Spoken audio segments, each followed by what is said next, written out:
وعلى رسوله الكريم أما بعد فأعوذ بالله من الشيطان الرجيم بسم الله الرحمن الرحيم رب اشرح لي صدري ويسر لي أمري واحلل عقدة من لساني يفقهوا قولي اللهم افتح علينا حكمتك وانشر علينا رحمتك يا ذا الجلال والإكرام اللهم رب زدني علما وعملا نافعا كثيرا كثيرا سبحان الله وبحمده عدد خلقه ورضا نفسه وزنة عرشه ومداد كلماته بسم الله الرحمن الرحیم سورۃ الانعام آیت نمبر 113 سے ہم آغاز کریں گے.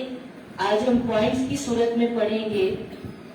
آیات کا نمبر بتا دیا جائے گا اور اس کی تفصیل کے کچھ پوائنٹس آپ کے ساتھ شیئر کیے جائیں گے.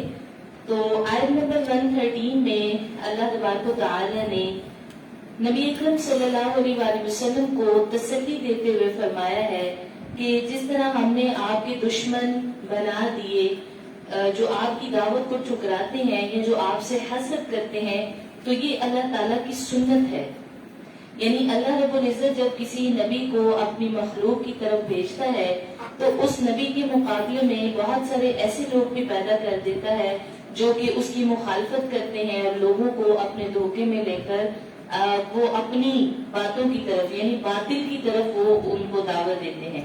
تو اللہ رب العزت نے اس آیت میں نبی اکرم صلی اللہ علیہ وآلہ وسلم کو ایک جو ہے وہ تسلی عطا فرمائی ہے کہ ہم نے جو آپ کی مخالفت میں لوگ ہیں اور جو آپ کی دعوت کو ٹھکرا رہے ہیں، یہ اللہ پاک کی سنت ہے کہ بہت سے انبیاء تشریف لائے اور ہر نبی کی دعوت کو ٹھکرانے والے بہت سے لوگ تھے جو ہر نبی کی بات کا انکار کرتے تھے اور لوگوں کو اپنی جانب رغبت دلاتے تھے. اچھا، یہاں پر خاص طور پر شیاطین کہا گیا ہے، جنوں کو بھی اور انسانوں کو بھی، کہ انسان بھی شیاطین ہوتے ہیں اور جنات بھی شیاطین ہوتے ہیں. قتادہ اور مجاہد کہتے ہیں کہ جس طرح جنوں میں شیاطین ہوتے ہیں اسی طرح انسانوں میں بھی شیاطین ہوتے ہیں.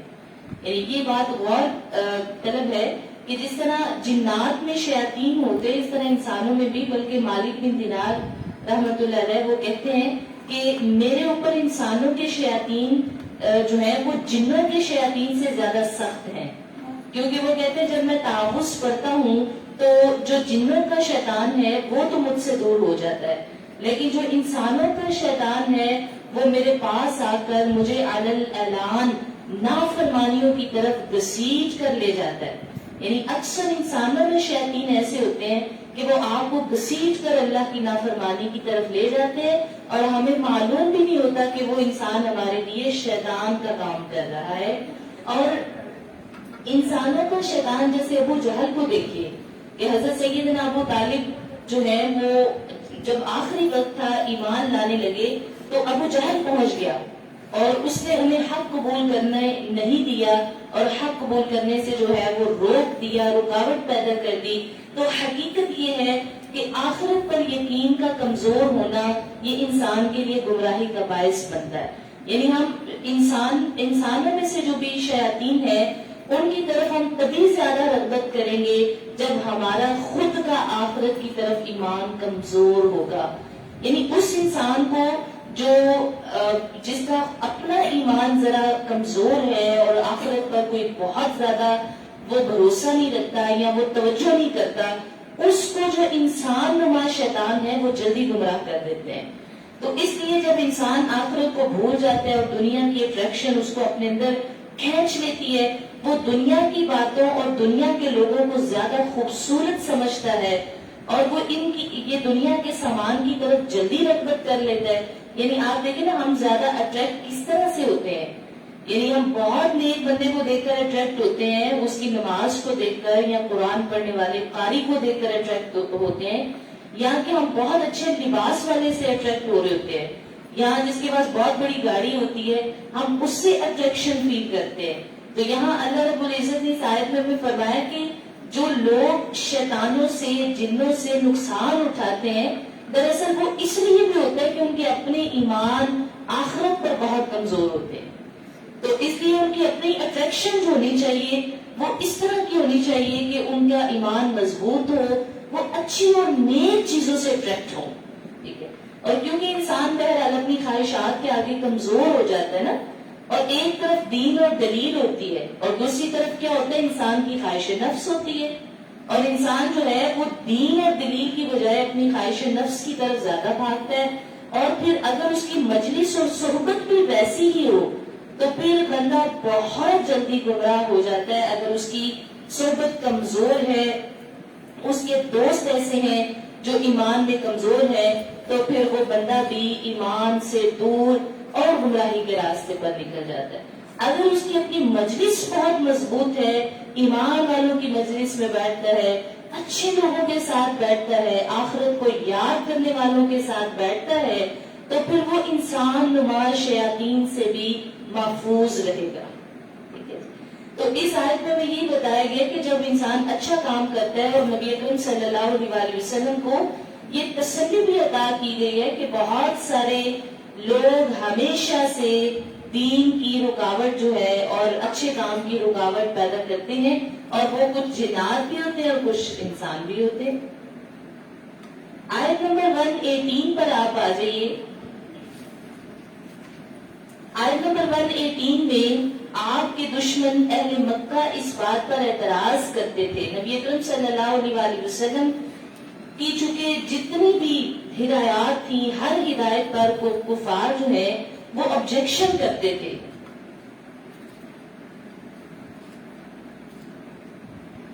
ذرا میں آپ کو منع کروں, بالکل اسٹل سنیں. جو اہل مکہ کے جتنے بھی لوگ تھے وہ سب کے سب چونکہ ہر ہدایت کی بات پر, ہر اچھی بات پر اعتراض کرتے تھے. اچھا, جب یہ حکم آیا کہ آپ نے جب کوئی جانور ذبح کرنا ہے اور اس پر اللہ کا نام لینا ہے تو تب وہ جائز اور حلال ہوگا. تو یہاں مشرکین مکہ نے ایک اعتراض کیا, ایک آبجیکشن کیا. انہوں نے کہا تم لوگ کیسے لوگ ہو کہ جو آپ خود مار کے کھاتے ہو کہتے ہو کہ وہ حلال ہے اور وہ جائز ہے, اور جسے اللہ مار دیتا ہے یعنی طبعی موت مر جاتا ہے اس کو کہتے ہو کہ وہ جائز نہیں ہے. آپ نے جیسے اپنے پیچھے پڑھا نا کہ وہ جانور حلال ہے جس کو ہم ذبح کریں گے اور اللہ کا نام لیں گے, لیکن جو یعنی چوٹ کھا کے مر گیا یا پھر وہ گر کر مر جائے یا پھر وہ کسی دوسرے جانور کی زیادتی سے مر جائے تو وہ جائز اور حلال نہیں ہے. اچھا, یہ صرف ان کی سوچ کا غلط انداز تھا کہ وہ اس چیز کو لوگوں میں جو ہے وہ مشہور کر رہے تھے کہ دیکھو مسلمان کیسے لوگ ہیں کہ خود جانور کو ذبح کرتے ہیں اور کہتے ہیں یہ جائز ہے, اور جب خود ہی جانور مر جاتے ہیں تو کہتے ہیں یہ جائز نہیں ہے. اچھا, بظاہر تو ان کی بات جو ہے وہ بڑی اثر رکھتی تھی اور بڑی خوبصورتی والی بات تھی کہ بھئی جو خود پر خود مر گیا ہے اللہ کے حکم سے وہ تو جائز ہونا چاہیے, لیکن یہ ان کی سوچ کا انداز غلط تھا. یہاں یہی بتایا جا رہا ہے کہ آپ کفار کی باتوں میں نہ آئیں. وہ باتیں بڑی خوبصورت کر کے آپ کے سامنے پیش کرتے ہیں, وہ دلائل بھی بہت بڑے بڑے پیش کرتے ہیں, لیکن ہم نے بغیر کسی دلیل کے بھی اللہ کی بات کو تسلیم کر لینا ہے. ٹھیک ہے, یعنی ہمارے لیے جس طرح پوری طرح جانور ذبح کیا گیا ہو, اس پر اللہ کا نام لیا گیا ہو, اسی کو ایمان والے کھا سکتے ہیں اور وہی جائز ہے.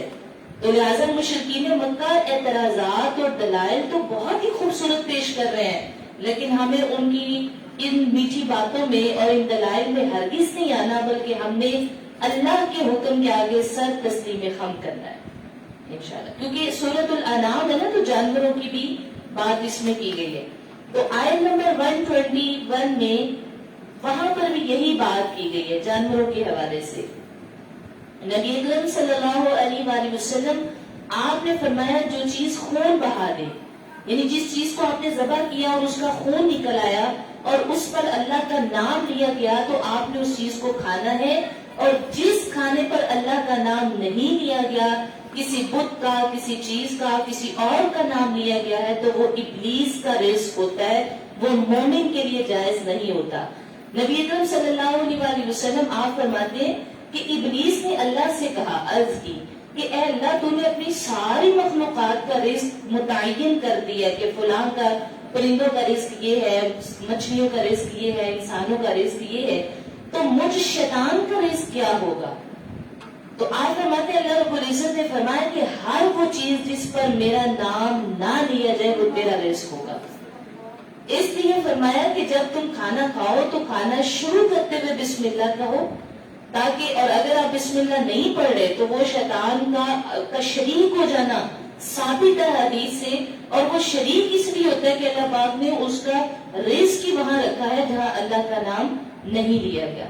اس لیے وہ جانور بھی شیطان کا رزق ہے جس پر اللہ کا نام نہیں لیا گیا، وہ ہم مومنوں کا رزق نہیں ہے. تو کافی جتنے مرضی دلائل دیں لیکن اس سے بڑی دلیل کوئی نہیں کہ ہمارے لیے وہ جانور جائز نہیں جس پر مرتے ہوئے یعنی ذبح کرتے ہوئے اللہ کریم کا نام نہ لیا جائے، کیونکہ سورۃ الانعام میں اس حوالے سے یہ بات کی جا رہی ہے مویشیوں کے لیے. آیت نمبر 125 میں ہدایت کی بات کی گئی ہے. سبحان اللہ. فرمائے ہدایت جو ہے نا یہ دو طرح کی ہوتی ہے. اچھا، ایک ہدایت ہوتی ہے ہدایت ارشاد اور ایک ہوتی ہے ہدایت توفیقی. ہدایت ارشاد وہ ہوتی ہے جو شخص جو تعلیم کی شکل میں ہوتی ہے. مثلا آپ دیکھیے پوری کائنات نشانیوں کی شکل میں ہے. مثلا یہ سب انسانوں کے لیے برابر ہے کہ وہ دیکھتے ہیں، ہم سارے انسان دیکھتے ہیں زمین ہے، آسمان ہے، صبح ہے، شام ہے، سورج ہے، چاند ہے. یہ سب اللہ تعالیٰ کی تعلیم دینے کے انداز ہے. اور دراصل یہ ہدایت کا انداز ہے کہ بندہ اپنی آنکھوں سے دیکھتا ہے کہ وہ رب کریم کتنا کریم ہے کہ سورج اور چاند کا مالک ہے، ستاروں کا مالک ہے، بارش کا مالک ہے، رزق کا مالک ہے. اچھا، یہ ساری چیزیں جو ہیں اگر کوئی دیکھنے کے باوجود وہ اللہ کی طرف رغبت نہیں کرتا تو اس کا مطلب ہے اسے توفیق نہیں ملی. اور فرمایا جس کو یہ توفیق مل جاتی ہے وہ توفیق دراصل ہوتی کیا ہے؟ اب ہم اکثر دعائیں بھی کرتے ہیں نا کہ یا اللہ ہمیں اس چیز کی توفیق دے، یعنی ہمیں ہدایت کی توفیق، ہمیں نماز کی توفیق، ہمیں روزے کی توفیق. تو ہمیں یہ جاننا ہے کہ دراصل توفیق ہوتی کیا ہے. تو قرآن عزیز میں ہمیں بتایا گیا ہے کہ یہ جو توفیق ہے یہ دراصل آپ کے سینے میں وسعت پیدا کرتی ہے. آپ کے سینے کی کشادگی جو ہے یہ توفیق ہوتی ہے. سبحان اللہ. یعنی انسان اللہ کی بات سنتا ہے، اس کا دل کھلا ہوا ہوتا ہے، وہ خوشی خوشی اللہ کی بات سنتا ہے، خوشی سے قبول کرتا ہے، اس پر غور و فکر کرتا ہے، پھر اس کے مطابق عمل کرتا ہے. اس کو کہتے ہیں کہ اللہ کی توفیق ہے. یعنی وہ پریشان نہیں ہوتا اللہ تعالیٰ کی طرف آتے ہوئے. تو جس کے ساتھ نبی اکرم صلی اللہ علیہ وآلہ وسلم نے فرمایا جس کے ساتھ اللہ بھلائی کا ارادہ کرے تو اللہ اسے دین کی سمجھ عطا فرما دے. جس کے ساتھ اللہ رب العزت بھلائی کا ارادہ کرتا ہے اسے اللہ دین کی سمجھ عطا کر دیتا ہے. یعنی یہ جان ساتھ رہو تئی کا مخارجہ، یعنی جسے گمراہ کرنا چاہتے ہیں نا اس کا سینہ اللہ تعالیٰ تنگ کر دیتا ہے. یعنی وہ بڑی مشکلات سے بڑی مشکل سے وہ اللہ کے راستے کی طرف آتا ہے، اس کا دل نہیں چاہتا. وہ کام کرنا بھی چاہے تو وہ بہت مشکل ہو جاتا ہے. یعنی جس طرح کوئی بندہ بلندی کی طرف جاتا ہے تو بلندی کی طرف جانا مشکل ہوتا ہے نا پہاڑ کی طرف چلنا. اب لیکن ہم جب پہاڑ کی طرف جاتے ہیں تو ہماری آکسیجن ختم ہو جاتی ہے اور ہمارا سانس پھولنا شروع ہو جاتا ہے. تو بلندی کی طرف جانا جس طرح مشکل ہوتا ہے اسی طرح توفیق کے بغیر اللہ کے راستے پر آنا مشکل ہوتا ہے. تو اللہ رب العزت نے یہاں توفیق کی بات کی گئی ہے. یعنی ایسے شخص کے لیے پھر ہدایت کی طرف آنا ایسے ہی ہوتا ہے جیسے پہاڑ کی بلندی کی طرف جانا ہے. یہ بڑی خطرناک علامت ہوتی ہے کہ انسان دین کی مجلس کی طرف آنا نہیں چاہتا، یعنی وہ بیٹھنا نہیں چاہتا. اس کو ہزار کام یاد آ جاتے ہیں جب اس کو کہا جاتا ہے نا کہ آپ دورہ قرآن میں آئے، آپ فلاں لیکچر میں آئے، آپ فلاں جہاں، تو اس کو کائنات کا ہر کام وہ یاد آ جاتا ہے جو پہلے اس کو کبھی یاد نہیں آیا. اور وہ مشکلات اپنے سے بناتا ہے، وہ بتاتا ہے کہ میری یہ مشکل ہے، یہ مشکل ہے، یہ مشکل ہے. اللہ فرماتا ہے نہیں، یہ ساری بات تو توفیق کی ہے. کیونکہ یہ جو توفیق ہے، یہ جو وسعت ہے، جس کے سینے میں میں نے وسعت عطا کی ہے وہ بھلائی کی طرف آئے گا، اور جس کے سینے میں یہ وسعت عطا نہیں کی گئی اس کو اس طرف آنا اتنا مشکل لگے گا جیسے کسی کو پہاڑ کی بلندی پر جانا مشکل ہوتا ہے.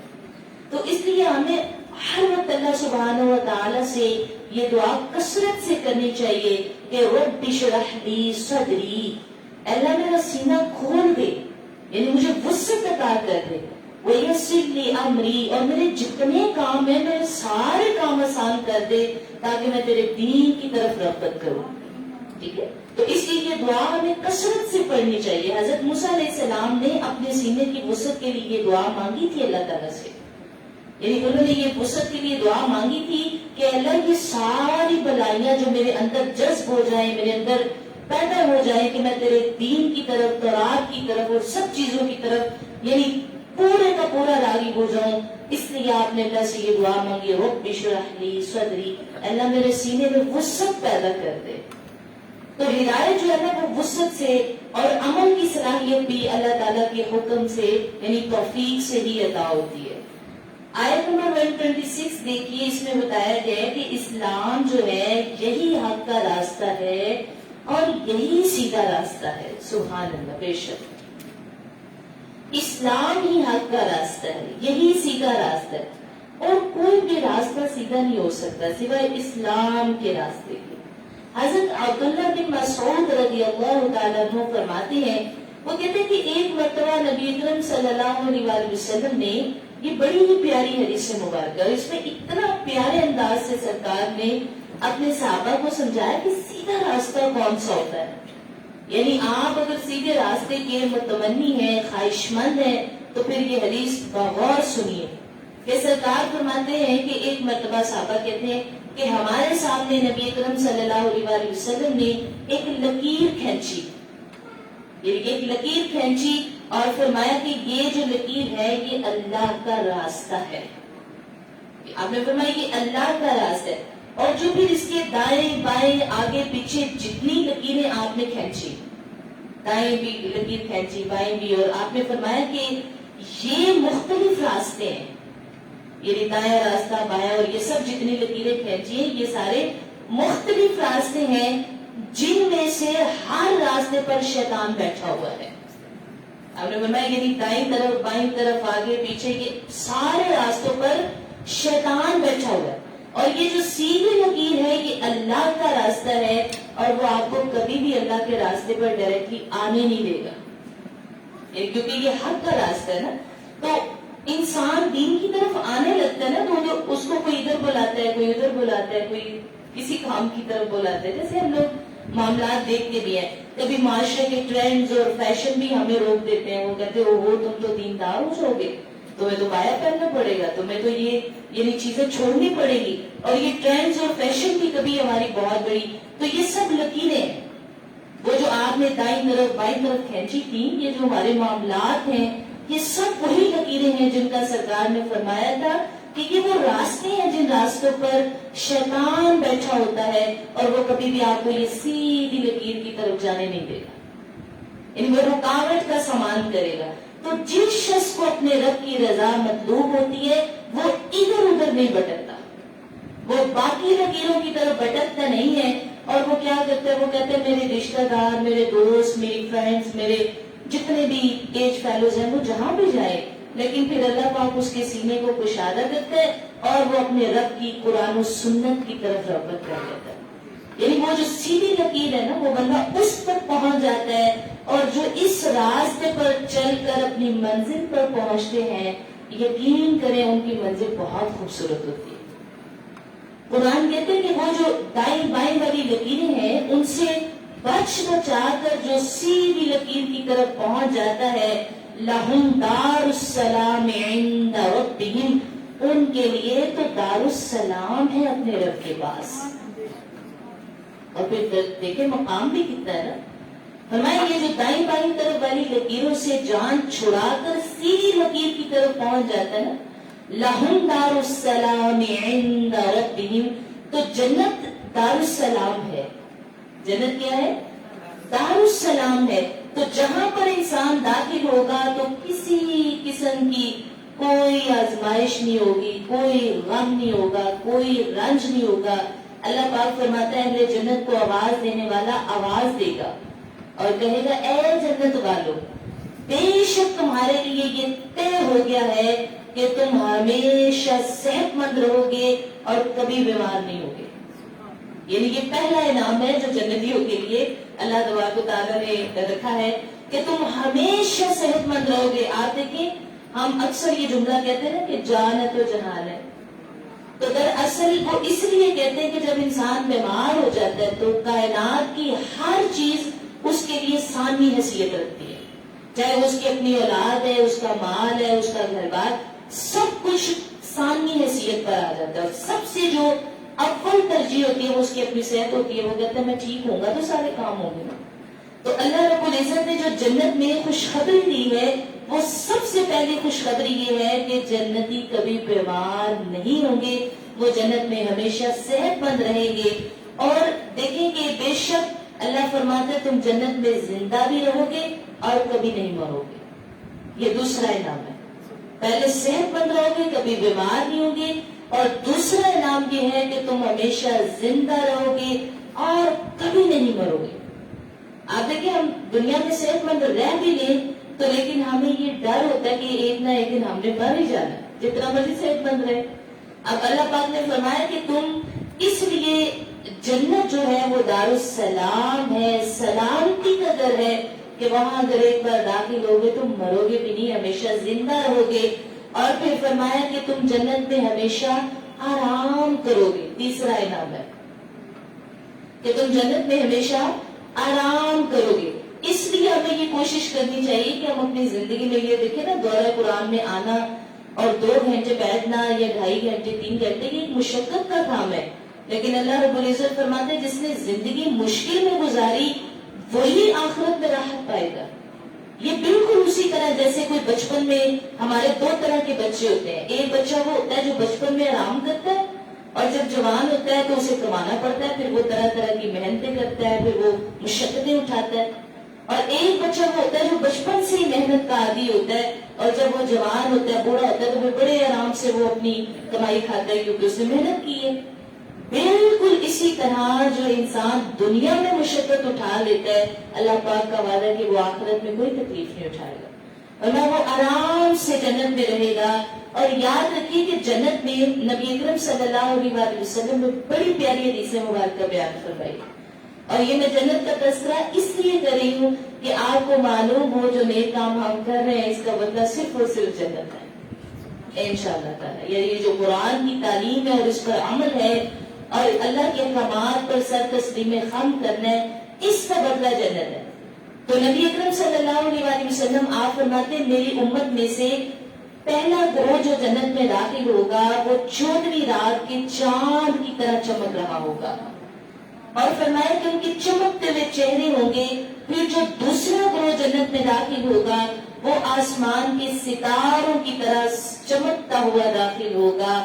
اور پھر اسی طرح بتدریج گریجولی اپنے اپنے درجوں کے مطابق لوگ جنت میں داخل ہوں گے. اور کتنی پیاری بات ہے کہ جنت میں نہ کوئی گندگی ہوگی، نہ کوئی پیشاب کرے گا، نہ کوئی پخانہ کرے گا، نہ کوئی ناک سنکے گا، نہ کوئی تھوک پھینکے گا، اور کوئی غلاظت اور کوئی ناپاکی نہیں ہوگی، بلکہ جتنے لوگ جنت میں جائیں گے سب طیب اور پاک ہوں گے اور ستھرے ہوں گے.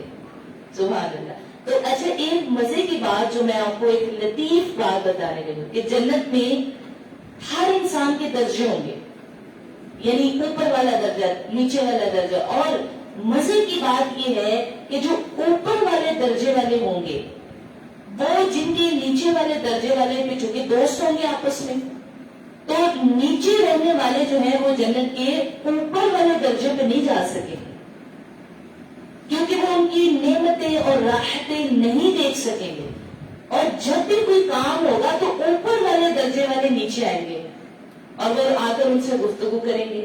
اس لیے لطیف بات یہ ہے کہ ہمیں جب بھی اللہ سے جنت مانگنی ہے تو ہمیں کہنا ہے اللہ تو جنت الفردوس عطا فرما، یعنی جو سب سے اونچے درجے والی جنت ہے، تاکہ جو ان کی نعمتیں اور راحتیں ہیں وہ ہمارے مقدر کا حصہ بنے. بہرحال یہ بہت ضروری ہے کہ انسان اپنے دل میں جنت کا شوق بھی پیدا کرے اور ساتھ میں قرآن کی تعلیمات پر عمل کی طرف بھی رغبت کرے. آمین انشاءاللہ. آگے دیکھیے جی سورۃ آیت نمبر 136 سے 140 تک یہ آیات ہیں. چونکہ اس میں سورہ انعام ہم پڑھ رہے ہیں تو جانوروں کا ذکر زیادہ ہے, مویشیوں کا ذکر زیادہ ہے. جو عرب کے لوگ ہیں انہوں نے کیا کیا کہ مویشیوں کے بارے میں غلط عقائد اختیار کر رکھے تھے. انہوں نے کھیتی اور مویشیوں کو غیر اللہ کے نام پر وقف کر دیا تھا. تو اب یہاں پر وہی ذکر ہے کہ وہ کیا کرتے تھے, کچھ حصہ اللہ کے لیے اور کچھ بتوں کے لیے نظر کر دیتے تھے, اور اپنے بتوں کے حصے میں وہ سارا حصہ اپنے اوپر تقسیم کرتے تھے, اور جو حصہ وہ اللہ کے لیے نکالتے وہ غریبوں میں تقسیم کرتے تھے. لیکن اگر کسی سال ان کے مویشیوں میں کمی ہو جاتی تو وہ اپنے بتوں کو جو مویشی دیتے تھے ان کے نام پر ذبح کرتے تھے, قربان کرتے تھے, وہ اللہ کا جو حصہ نکالتے اس میں سے اپنے بتوں کے حصے میں داخل کر دیا کرتے تھے, اور کہتے تھے کہ ہمارے بتوں کے حصے میں کوئی کمی نہیں آنی چاہیے. تو لہٰذا کہ جو چیزیں اللہ پاک نے جائز کی ہیں اور حلال ہیں, یہ طریقہ صرف اور صرف مشرکین کا ہے کہ وہ اپنے اوپر خود ہی ان چیزوں کو ناجائز اور حرام کر دیتے ہیں. بتوں کا مویشیوں میں کوئی حصہ مقرر کرنا کہیں پر بھی جائز نہیں. بت خود بھی باطل ہیں, ان کو ماننے والے بھی باطل ہیں, اور ان کا حصہ مقرر کرنے والے بھی باطل ہیں. ان آیات میں ہمیں اسی بات کی تعلیم دی گئی ہے. آیت نمبر 141 میں اللہ تعالیٰ نے اپنی نعمتوں کا ذکر فرمایا ہے کہ دیکھو میری کتنی نعمتیں میں نے تمہارے لیے کس کس طرح کے باغات اور پھل عطا کیے ہیں. اور یہاں خاص طور پر ان لوگوں کے لیے بات کی گئی ہے جن کو جو باغ کھیتی باڑی کا کام کرتے ہیں اور باغوں کا کام کرتے ہیں, کہ ان کے پاس بڑے بڑے باغ اور بڑی کمائی ہوتی ہے. تو اب اس میں پہلے تو زیتون اور انار کا خاص طور پر اس آیت میں ذکر کیا گیا ہے. اچھا, یہ بہت فائدے مند ہے, یہ غذا بھی ہے اور ان میں شفا بھی ہے, اللہ پاک نے ہمیں یہ بتایا ہے. اور باغات والوں کی چونکہ آمدنی زیادہ ہوتی ہے تو باغات والوں کو اس آیت میں اس بات کا پابند کیا گیا ہے کہ وہ اللہ کی راہ میں خرچ کریں, اور 10واں حصہ جو زکوٰۃ کا بنتا ہے وہ ضرور نکالا کریں. اور جب مال زیادہ آتا ہے نا تو تب انسان فضول خرچی بھی زیادہ کرتا ہے. تو جن کے پاس مال کم ہوتا ہے وہ صرف ضروریات پر لگاتے ہیں, اور جن پر زیادہ ہوتا ہے وہ فضول خرچی پر بھی لگاتے ہیں. تو اللہ رب العزت فرماتا ہے کہ جب تمہیں اللہ مال عطا کرے تو نافرمانی کے کام پر خرچ نہ کرو, یعنی ایسی جگہ خرچ کرنا جس سے اللہ ناراض ہوتا ہے. مثلا اتنا قیمتی لباس بنا لینا کہ حقدار کا حق ہی بھول جائے. آپ ایک شادی پر لاکھوں کا لباس بنا کر پہن جائیں تو یہ اسراف ہے, فضول خرچی ہے. اور فرمایا جو فضول خرچ ہے وہ شیطان کے بھائی ہیں, وہ اللہ والے نہیں, وہ شیطان کے بھائی ہیں. اس لیے فرمایا کہ دین کے کاموں میں, لوگوں کی خدمت میں, خیر اور بھلائی میں تم جتنا بھی خرچ کرو گے نا اس پر اسراف کا لفظ کبھی نہیں لگے گا, بلکہ اس پر سخاوت اور بھلائی کا لفظ استعمال ہوگا. لیکن اگر وہی مال اگر آپ اپنے ایک ڈریس پر لاکھوں روپے خرچ کریں گے تو آپ اس حدیث پر جو اللہ نے وعید سنائی ہے اس کے حقدار ہو جائیں گے کہ جو فضول خرچ کرنے والے ہیں وہ شیاطین کے بھائی ہیں, وہ اللہ والے نہیں ہو سکتے. اس لیے فرمایا کہ کھانے پینے میں اگر اسراف کریں تو یہ عقل کو کم کرتا ہے. آپ دیکھیں نا کہ اگر ہم بہت کھاتے پیتے ہیں اور بہت ساری چیزیں استعمال کرتے ہیں تو یہ عقل اور جسم جو میں خرابی پیدا کرتے ہیں. اگر ہم لباس میں بہت زیادہ خرچ کرتے ہیں تو یہ ہمارے کردار میں خرابی پیدا کرتا ہے. اسی لیے یہ جو ماہ رمضان میں ہمیں اس چیز پر عمل کرنا چاہیے کہ ہم اچھے کھانوں کا انتظام کریں اپنے گھروں میں. یہ صحت مند, حد سے گزرنے والے لوگوں کا اللہ نے ذکر کیا نا کہ جو بہت خرچ کرتے ہیں وہ حد سے گزرنے والے ہیں. یہ قرآن پاک کا ترجمہ ہے. تو وہ کون سے لوگ ہیں جو حد سے گزرنے والے ہیں؟ یعنی اگر وہ ایک چیز کو ضرورت کے ساتھ پورا کر سکتے ہیں لیکن وہ اسراف سے پورا کرتے ہیں تو وہ حد سے گزر جانے والے ہیں. یعنی اگر وہ لباس پہنیں گے تو بہت مہنگا پہنیں گے, اگر وہ کھائیں گے تو بہت مہنگا کھائیں گے. تو اس پر اللہ تبارک و تعالیٰ نے فرمایا کہ یہ زیادہ کھانا تو تمہاری عقل اور تمہارے جسم کو نقصان دیتا ہے, اور زیادہ مہنگا پہننا تمہارے کردار کو خراب کرتا ہے. یعنی انسان اگر اس نے 40-50 ہزار تک کا کپڑا پہن لیا ہے تو آٹومیٹکلی اس کی سینس بدل جاتی ہے, آٹومیٹکلی اس کی بولنے کا انداز بدل جاتا ہے. تو اللہ رب العزت اس لیے فرماتا ہے کہ یہ چیزیں افیکٹ کرتی ہیں تمہاری شخصیت کو. اس لیے فرمایا کہ حد سے گزرنے والے نہ بنو بلکہ اللہ کی راہ میں خرچ کرنے والے بن جاؤ. سبحان اللہ. آیت نمبر 151 میں دیکھیے کہ اللہ رب العزت نے نبی اکرم صلی اللہ علیہ وآلہ وسلم کو قرآن پڑھ کر سنانے کا حکم دیا ہے، کیونکہ یہ سن کر بات زیادہ سمجھ آتی ہے. اس لیے کہ قرآن مجید اللہ کا کلام ہے، تو کلام کو کلام کی شکل میں بتایا جائے تو بہت زیادہ دل پر لگتی ہے بات. یہ یاد رکھیے، پڑھنے کا بھی فائدہ ہوتا ہے کہ آپ اکیلے بیٹھے ہیں، تفسیر پڑھ رہے ہیں، آپ ترجمہ پڑھ رہے ہیں، آپ سمجھ رہے ہیں، لیکن جب آپ بات سنتے ہیں تو بعض اوقات دل پر جا کر لگتی ہے بات. اس لیے اللہ رب العزت نے اس آیت میں نبی اکرم صلی اللہ علیہ وآلہ وسلم کو پڑھ کر سنانے کا حکم دیا کہ آپ لوگوں کو یہ آیات پڑھ کر سنائیں، کیونکہ بعض اوقات سنی ہوئی بات آپ کے دل پر لگتی ہے اور اس کا اثر ہو جاتا ہے اور انسان عمل کی طرف جلدی رغبت کرتا ہے. اس لیے اللہ کے کلام کی یہ آیات یہاں پر حکم دیا، پراپر حکم دیا گیا ہے کہ سرکار آپ لوگوں کو اکٹھا کریں اور ان کو یہ آیات پڑھ کر سنائیں کہ اللہ پاک نے، تمہارے رب نے تم پر کیا کچھ حرام کیا ہے اور کیا کچھ حلال کیا ہے. اس کے ساتھ کسی کو شریک نہ بناؤ، یہ اللہ نے یعنی شرک حرام ہے. والدین کے ساتھ اچھا سلوک کرو، والدین کی نافرمانی حرام ہے. مفلسی کے ڈر سے اپنی اولاد کو قتل نہ کرو، غریبی کے ڈر سے اولاد کو قتل کرنا یہ بھی حرام ہے. اور پھر فرمایا کہ بے حیائی کی باتوں کو نہ پھیلاؤ، اپنی زبان سے زیادہ فحش کلام نہ کیا کرو، کیونکہ مومن کے لیے بری بات کرنا اور بے حیائی کی باتیں کرنا یہ بھی حرام ہے. اچھا، تو اللہ رب العزت نے یہاں بہت ضروری قرار دیا کہ تمہیں معلوم ہو جائے کیا جائز اور حلال ہے اور کیا چیزیں اللہ نے حرام کر دی ہیں. اب دیکھیں کہ اللہ پاک نے سب سے پہلے میں اسی آیت میں شرک بتایا کہ حرام ہے، نافرمانی حرام ہے، اولاد کو قتل کرنا حرام ہے، کتنی چیزیں جائز اور ناجائز بتائی. تو نبی اکرم صلی اللہ علیہ وآلہ وسلم کو باقاعدہ اس آیت میں حکم ہوا کہ آپ یہ آیت پڑھ کر سنائیے اور لوگوں کے سامنے سے بیان کیجیے. ٹھیک ہے، تو اب ہمیں یہ چیز کا علم دیا گیا ہے کہ آپ بھی جب کسی کو کوئی بات سمجھانا چاہیں تو اسے سنائیں وہ بات، تاکہ اس کے دل پر اثر کر جائے. بعض اوقات خود پڑھنے سے زیادہ سننے والی بات جو ہے وہ زیادہ اثر بھی رکھتی ہے اور سمجھ بھی آتی ہے.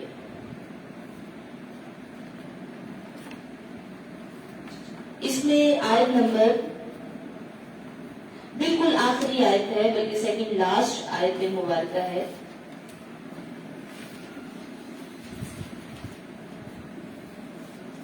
164 آیت ہے. آپ دیکھیے کہ اللہ رب العزت فرماتا ہے، میں اس کا ترجمہ پڑھوں گی برکت کے لیے. تم فرماؤ کہ اللہ کے سوا اور رب چاہوں، حالانکہ وہ ہر چیز کا رب ہے اور جو کوئی کچھ کمائے وہ اسی کے ذمہ ہے. کوئی بوجھ اٹھانے والی جان دوسرے کا بوجھ نہیں اٹھائے گی. پھر تمہیں اپنے رب کی طرف پھرنا ہے، تمہیں بتا دے گا جس میں تم اختلاف کیا کرتے تھے. یعنی اچھا یا برا ہر کام تمہارے اپنے کندھوں پر تمہاری ذمہ داری ہے. کوئی بھی جان کسی دوسرے جان کی ذمہ داری نہیں اٹھائے گی. اور وہی ہے جس نے زمین میں تمہیں نائب کیا ہے، تمہیں اپنا خلیفہ بنایا ہے، اور تم میں ایک دوسرے پر اللہ تعالی نے درجہ بندی فرمائی ہے کہ وہ تمہیں آزمائے اس چیز سے جو اللہ نے تمہیں عطا کر دی ہے. یعنی اللہ پاک نے تم میں سے کسی کو بہت زیادہ درجے عطا کیے ہیں، کسی کو کم کیے ہیں، کسی کو کوئی چیز زیادہ دے دی. تو یہاں پر یہ درجے مراد ہیں. فرمایا ان ربک سریع العقاب، تو بے شک تمہارے رب کو عذاب کرتے دیر نہیں لگتی. وَإِنَّهُ لَغَفُورٌ رَحِيمٌ، اور بے شک وہ بہت بخشنے والا مہربان ہے. صدق اللہ العظیم و صدق رسول النبی الکریم. یہ ہماری سورہ انعام جو ہے یہ مکمل ہوئی. آگے ہم اپنی سورہ اعراف کا تعارف پڑھیں گے. سورہ اعراف جو ہے یہ مکہ مکرمہ میں نازل ہوئی ہے، اور ایک روایت کے مطابق اس کی 5 آیات جو ہے یہ مکی نہیں ہے، یعنی 5 کے علاوہ یہ ساری سورت جو ہے یہ مکیہ ہے. اس میں 34 رکوع ہیں اور اس آیت کی صورت میں 206 آیات ہیں۔ آراف کہتے ہیں بلند جگہ کو، آراف کا مطلب ہے بلند جگہ۔ تو چونکہ اس سورت کی آیت نمبر 46 میں جنت اور دوزخ کے درمیان ایک مقام ذکر کیا گیا ہے جو آراف کا ہے، مفسرین کہتے ہیں کہ یہ وہ مقام ہے جہاں ایسے لوگ ٹھہرائے جائیں گے جن کے نیکیاں اور گناہ دونوں برابر ہوں گے، تو اس لیے اس کو آراف کہا گیا۔ یعنی جیسے مثلا وہ لوگ جن کے گناہ زیادہ ہوں گے وہ تو جہنم اور جنت دو چیزیں ہیں، لیکن جن کے برابر رہیں گے وہ مقام آراف پر رہیں گے۔ اس مناسبت سے اس سورت کا نام سورہ آراف رکھا گیا۔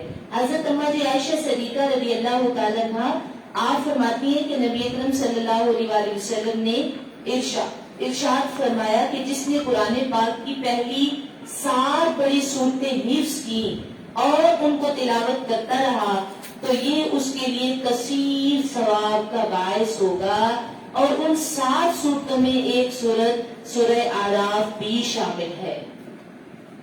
اس کا ہم باقاعدہ ترجمہ شروع کریں گے۔ بسم اللہ الرحمن الرحیم۔ آپ اپنی قرآن پاک سے سورہ آراف کھول لیجیے۔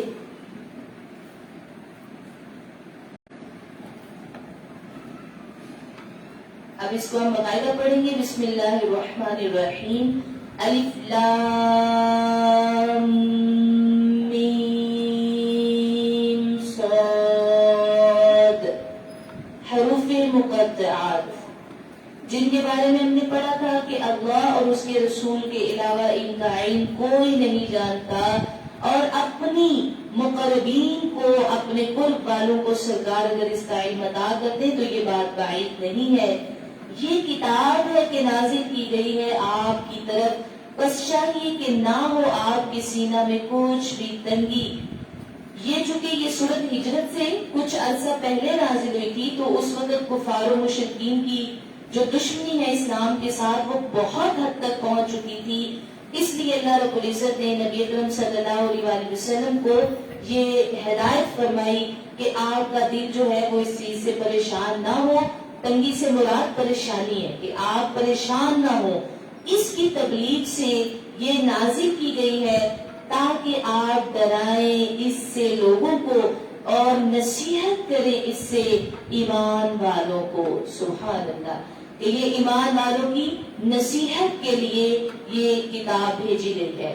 اے لوگو، پیروی کرو اس کی جو نازل کیا گیا ہے تمہاری طرف، تمہارے رب کی طرف سے، اور نہیں پیروی کرو اللہ کو چھوڑ کر دوسرے دوستوں کی۔ یعنی ایسے دوست بھی تو ہوتے ہیں نا جو ہمیں برائی کی طرف لے جاتے ہیں، تو اس سے واضح ہوا کہ قرآن و سنت کی پیروی چھوڑ کر ہمیں مسلمان، چاہے مسلمان دوست ہو یا کافر دوست ہو، اس کی طرف رغبت نہیں کرنی چاہیے۔ اور آج بڑی بدقسمتی یہ ہے کہ ہم احکام الہی اور ارشادات نبوی کو چھوڑ کر اپنے مفاد اور آسائش کے لیے اپنے دوستوں کی باتیں مانتے ہیں۔ تو یہ اللہ رب العزت نے فرمایا کہ آپ دوسروں کی پیروی نہ کرو، اپنے دوستوں کی، بہت ہی کم تم نصیحت قبول کرتے ہو، یعنی تم میں سے بہت کم لوگ عمل کرتے ہیں۔ اور کتنی بستیاں تھیں کہ برباد کر دیا ہم نے انہیں، بس آیا ان پر عذاب رات کے وقت یا وہ دوپہر میں جب سو رہے تھے۔ ٹھیک ہے، اچھا، چونکہ وہ ایسا وقت ہوتا ہے نا کہ جب سونا ہوتا ہے، یعنی یا رات کے وقت انسان سوتا ہے یا دوپہر کے وقت جیسے قیلولہ کا وقت ہوتا ہے، تو اس وقت قومیں جو ہیں یعنی عذاب الہی نے اس وقت آ کر قوموں پر حملہ کیا جب انہیں پتہ ہی نہیں تھا کہ اس وقت عذاب آ سکتا ہے۔ وہ تو آرام سے سو رہے تھے اور آرام کر رہے تھے اور اپنی نیندیں پوری کر رہے تھے، تو اللہ پاک کے عذاب نے انہیں ڈر سے عبرت بنا دیا، اور وہ ساری کی ساری قومیں سوتے سوتے ہی الٹا دی گئی اور وہ برباد ہوگی، جیسے قوم عاد ہے، قوم سمود ہے، قوم لوط ہے، یہ ساری قومیں ایسے ہی تباہ کی گئی۔ لیکن جب انہوں نے سوتے میں عذاب دیکھا نا، مطلب سو گئے، تو جب عذاب آیا تو ان کی چیخو پکار کیا تھی؟ جب وہ اللہ کا عذاب دیکھا تو کہا کہ انا کنا ظالمین، کہ ہم ہی تو ظالم تھے. یعنی اللہ تعالیٰ نے تو ہمیں کتنی بار نصیحت کی لیکن ہم نہیں مانے، اور ان کی چیخ و پکار کیا تھی؟ ہم ہی ظالم تھے. تو ہم ضرور پوچھیں گے ان سے کہ بھیجے گئے رسول جن کی طرف، اور ہم ضرور سوال کریں گے رسولوں سے، یعنی رسولوں سے بھی سوال ہوگا کہ اے میرے انبیاء، کیا آپ نے ان کو ہدایت نہیں دی تھی؟ تو پھر لوگوں سے بھی پوچھا جائے گا. پھر ہم ضرور بیان کریں گے ان کے حالات ان پر اپنے علم سے، اور نہ تھے ہم غائب ان کے اعمال سے. اللہ فرماتا ہے کہ میں تو بہت جانتا ہوں ہر بندے کے علم اعمال کو. تو پھر اس دن اللہ جب سب لوگوں کو اکٹھا فرمائے گا تو اپنے علم سے اللہ لوگوں کو پوچھے گا، اور ان کے حالات جو حالات گزرے وہ ان کے اوپر پیش فرمائے گا کہ تم یہ کرتے رہے، اور دیکھو مجھے یہ سب باتوں کا معلوم ہے، علم ہے، کیونکہ اللہ کے علم میں ہر چیز ہے. اور اعمال کا تولنا اس دن برحق ہے، بس جن کے باری ہوئے ترازو تو وہی لوگ کامیاب ہونے والے ہیں. یعنی اللہ کے ترازو میں جو ہے وہ سب کے اعمال تولے جائیں گے، اور اس ترازو میں جب اعمال رکھے جائیں گے تو کامیاب وہ لوگ ہوں گے جو اپنے ترازو میں، یعنی ان کی پلڑا بھاری ہو جائے گا، اور جن کے ہلکے ہو جائیں گے ترازو تو یہ وہ لوگ ہوں گے جنہوں نے نقصان پہنچایا اپنے آپ کو اس وجہ سے کہ انہوں نے ہماری آیتوں کے ساتھ ظلم کیا، ناانصافی کی، اور اللہ کی آیات کو جھٹلا دیا. اور یقیناً ہم نے ہی آباد کیا تھا تمہیں زمین میں، بے شک، اور مہیا کر دیے تھے تمہارے لیے اس میں زندہ رہنے کے اسباب. بہت ہی کم ہیں تم میں سے جو لوگ اللہ کا شکر ادا کرتے ہیں. دیکھیں یہاں پر اللہ تبارک و تعالیٰ نے انسان کو نعمتیں دی، اور ان نعمتوں کا استعمال کرنا بھی سکھایا ہے. لیکن افسوس یہ ہے کہ جتنی نعمتیں زیادہ ہوتی جاتی ہیں انسان کی غفلت بھی اتنی ہی زیادہ ہوتی جاتی ہے، کہ جتنی نعمت مل گئی وہ غافل ہو گیا اور شکر ادا کرنا بھول گیا. اور بے شک ہم نے پیدا کیا ہے تمہیں، پھر خاص شکل و صورت بنائی تمہاری. سبحان اللہ، اللہ پاک نے ہمیں کتنی اچھی شکلیں اور خوبصورت جسم عطا کی ہیں. پھر اللہ نے فرمایا پھر ہم نے حکم دیا فرشتوں کو کہ سجدہ کرو آدم علیہ السلام کو. یہاں پیدائش انسانی کا جو ایک دوبارہ ذکر ہوا ہے حضرت آدم علیہ السلام کا، جو کہ دیکھیں پہلے بھی ہم سورۃ البقرہ میں پڑھ چکے ہیں، لیکن اب یہ نعمت دوبارہ یاد کروائی جا رہی ہے کہ تم دوبارہ اس نعمت کو یاد کرو جو اللہ رب العزت نے تم پر نازل فرمائی تھی، اور تم دوبارہ یاد کرو کہ تمہاری تخلیق کیسے ہوئی. دوبارہ تمہیں بتایا جائے گا کہ جو اللہ کے دوست ہوتے ہیں ان کا طرز عمل کیا ہوتا ہے، اور جو ضد اور اناد والے لوگ ہوتے ہیں ان کا طرز عمل کیا ہوتا ہے. یہ دوبارہ ہمیں اس آیت مبارکہ میں بتایا جا رہا ہے. فرمایا کہ فرشتوں کو حکم دیا کہ سجدہ کرو آدم کو، تو انہوں نے سجدہ کیا سوائے ابلیس کے. نہ تھا وہ سجدہ کرنے والوں میں. اللہ تعالیٰ نے فرمایا، یعنی ابلیس سے پوچھا کہ کس چیز نے روکا ہے تجھے اس بات سے کہ تو سجدہ کرے جبکہ میں نے حکم دیا تھا؟ تو ابلیس نے کہا کیونکہ میں بہتر ہوں اس سے اللہ جس کو تم نے پیدا کیا ہے، مجھے آگ سے اور اس کو مٹی سے، تو لہٰذا میں زیادہ بہتر ہوں اور وہ مجھ سے کمتر ہے. اللہ نے فرمایا فاہبط منہا، اتر جا تو یہاں سے، مناسب نہیں تیرے لیے کہ تو غرور کرے یہاں رہتے ہوئے. فخرج انک من الصاغرین، تو نکل جا میری بارگاہ سے کیونکہ تو اب ذلیلوں میں سے ہو گیا ہے. استغفر اللہ، معاذ اللہ. قولا، تو وہ بولا، شیطان بولا، کہنے لگا مہلت دے مجھے اللہ اس دن تک جب تک لوگ قبروں سے اٹھائے جائیں گے.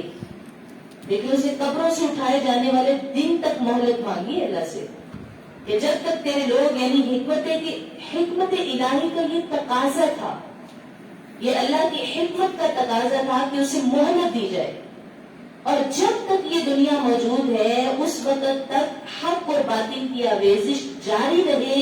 یہ حکمت تھی اللہ تعالیٰ کی، اس لیے اللہ پاک نے اسے اتنی مہلت، اتنا ٹائم دیا ہے.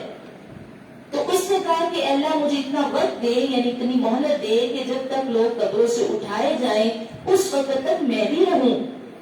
اللہ نے فرمایا بے شک تو من المنظرین، مہلت دیے ہوئے میں سے، ٹھیک ہے میں نے تجھے مہلت دے دی۔ پھر اس نے کیا کیا، کہنے لگا کہ اس وجہ سے کہ تو نے مجھے اپنی رحمت سے مایوس کر دیا ہے، یعنی اللہ رب العزت کو آگے سے یہ اس نے کہا کہ جواب دیا، اس نے کہا کہ اللہ تو نے مجھے اپنی رحمت سے مایوس کر دیا ہے، اس لیے میں کیا کروں گا، لَأَقْعُدَنَّ لَهُمْ صِرَاطَكَ الْمُسْتَقِيمَ، اب میں لوگوں کے راستوں پر تاک میں بیٹھوں گا، ٹھیک ہے، تیرے سیدھے راستے پر، جو ان لوگوں کو گمراہ کرنے کے لیے جو تیرا سیدھا راستہ ہے اس پر میں تاک لگا کے بیٹھوں گا، پھر میں ضرور آؤں گا ان کے پاس بہکانے کے لیے، ان کے آگے اور ان کے پیچھے سے، ان کے دائیں اور ان کے بائیں سے۔ اچھا یہاں آپ غور کریں، آگے پیچھے دائیں بائیں کا ذکر ہے، اوپر نیچے کا ذکر نہیں ہے، اور اس کی وجہ یہ ہے کہ وہ جانتا تھا کہ ان تمام انسانوں کے اوپر اللہ کی ذات ہے، اس لیے اس نے اوپر کا ذکر نہیں کیا کہ اوپر اور نیچے سے، اس لیے اس نے کہا کہ میں دائیں طرف سے بائیں طرف سے، میں آگے پیچھے سے ان کی طرف آؤں گا اور انہیں گمراہ کرنے کی کوشش کروں گا، اور تو نہ پائے گا ان میں سے اکثر لوگوں کو شکر گزار۔ یہ دیکھیں جو شیطان نے اللہ تعالیٰ کو ایک چیلنج کیا نا، وہ یہ کہ اپنے بندوں کو تو شکر گزار نہیں پائے گا، استغفر اللہ۔ آپ دیکھیں کہ سارے غموں اور پریشانیوں کی جو بنیادی وجہ ہوتی ہے نا، وہ ناشکری ہوتی ہے، کیونکہ نعمتیں نظر ہی نہیں آتی ہمیں، اور یہ شیطان کی بہت بڑی چال ہے کہ اس نے اللہ تعالیٰ کو چیلنج جب کیا تھا تو اس نے کہا تھا کہ تو اپنے بندوں کو شکر گزار نہیں پائے گا، تو یہ شیطان کا ایک چیلنج تھا اللہ تعالیٰ کو کہ وہ ہمیں ناشکرا کر دے گا۔ اور آپ دیکھیں کہ ایسا ہی ہے کہ ہمیں اتنی نعمتوں میں سے صرف مایوسی کی باتیں نظر آتی ہیں، اور ہم اس لیے پوری زندگی بہت اچھی طرح اپنی نعمتوں کو انجوائے نہیں کرتے کہ ہماری نظر ان چیزوں پر ہوتی ہے جو ابھی تک ہمیں نہیں ملی، اور بجائے اس کے کہ ہم ان چیزوں کو دیکھ لیں جو ہمیں اللہ تعالیٰ نے عطا کر دی ہیں، یعنی آپ کاؤنٹ کرنا شروع کر دیں کہ اللہ تعالیٰ نے مجھے کتنی نعمتیں عطا کی ہیں اور کس کس نعمت پر شکر بنتا ہے۔ آپ ابھی ان لوگوں کو دیکھیں نا کہ جو ایسی جگہوں پر رہتے ہیں جنہیں ایک وقت کا کھانا بھی میسر نہیں، لباس بھی پوری طرح میسر نہیں۔ ابن عباس رضی اللہ تعالیٰ عنہ کہتے ہیں کہ اس نے یہ نہیں کہا کہ میں اوپر سے بھی آؤں گا، کیونکہ اسے علم ہے کہ ان کے اوپر اللہ تعالیٰ ہے، تو ابلیس نے کہا کہ اللہ کی قسم میں بنی آدم کو اس وقت تک گمراہ کروں گا جب تک ان کے جسم میں روح ہے اور وہ قبروں سے واپس اٹھائے جائیں گے۔ تو آخر ہمارے ہوش و حواس اس طرح قائم، یعنی آخری وقت تک رہنے چاہیے کہ ہمیں پتا ہو کہ ہم نے اللہ کی وحدانیت، لا الہ الا اللہ محمد رسول اللہ، اس کلمے کے ساتھ اللہ ہمیں اٹھائے تو پھر ہم کامیاب ہو جائیں گے، ہمارا خاتمہ بالایمان اگر ہو، کیونکہ جو شیطان ہے نا وہ انسان کی موت کے وقت بھی اسے بہکاتا ہے۔ اور میں جب ڈسمبر کو پڑھی تھی، یقین کریں اتنی لطیف کہ جب انسان سوتا ہے نا تو شیطان اس کی ناک پر بیٹھا ہوتا ہے، کہتے جب انسان نیند میں ہوتا ہے سوتا ہے نا تو یہ سرکار کی حدیث مبارکہ ہے، آپ فرماتے ہیں جو شیطان ہے وہ ہر انسان کی ناک پر بیٹھا ہوتا ہے، تو صحابہ نے پوچھا جو وہ ناک پر بیٹھ کر کیا کرتا ہے، تو آپ نے فرمایا وہ یہ کہتا ہے جب بھی نیند میں کہیں یہ سانس لے تو اس کو سانس لینے پر ہی میں اس کو اللہ سے دور کر دوں، گمراہ کر دوں، اور میں اس کو اصل راستے سے دور کر دوں، یعنی وہ اس کے سانس لینے کا انتظار کرتا ہے کہ جیسے ہی وہ اٹھے تو وہ اسے کسی نہ کسی چال کے ذریعے اسے گمراہ کرتے۔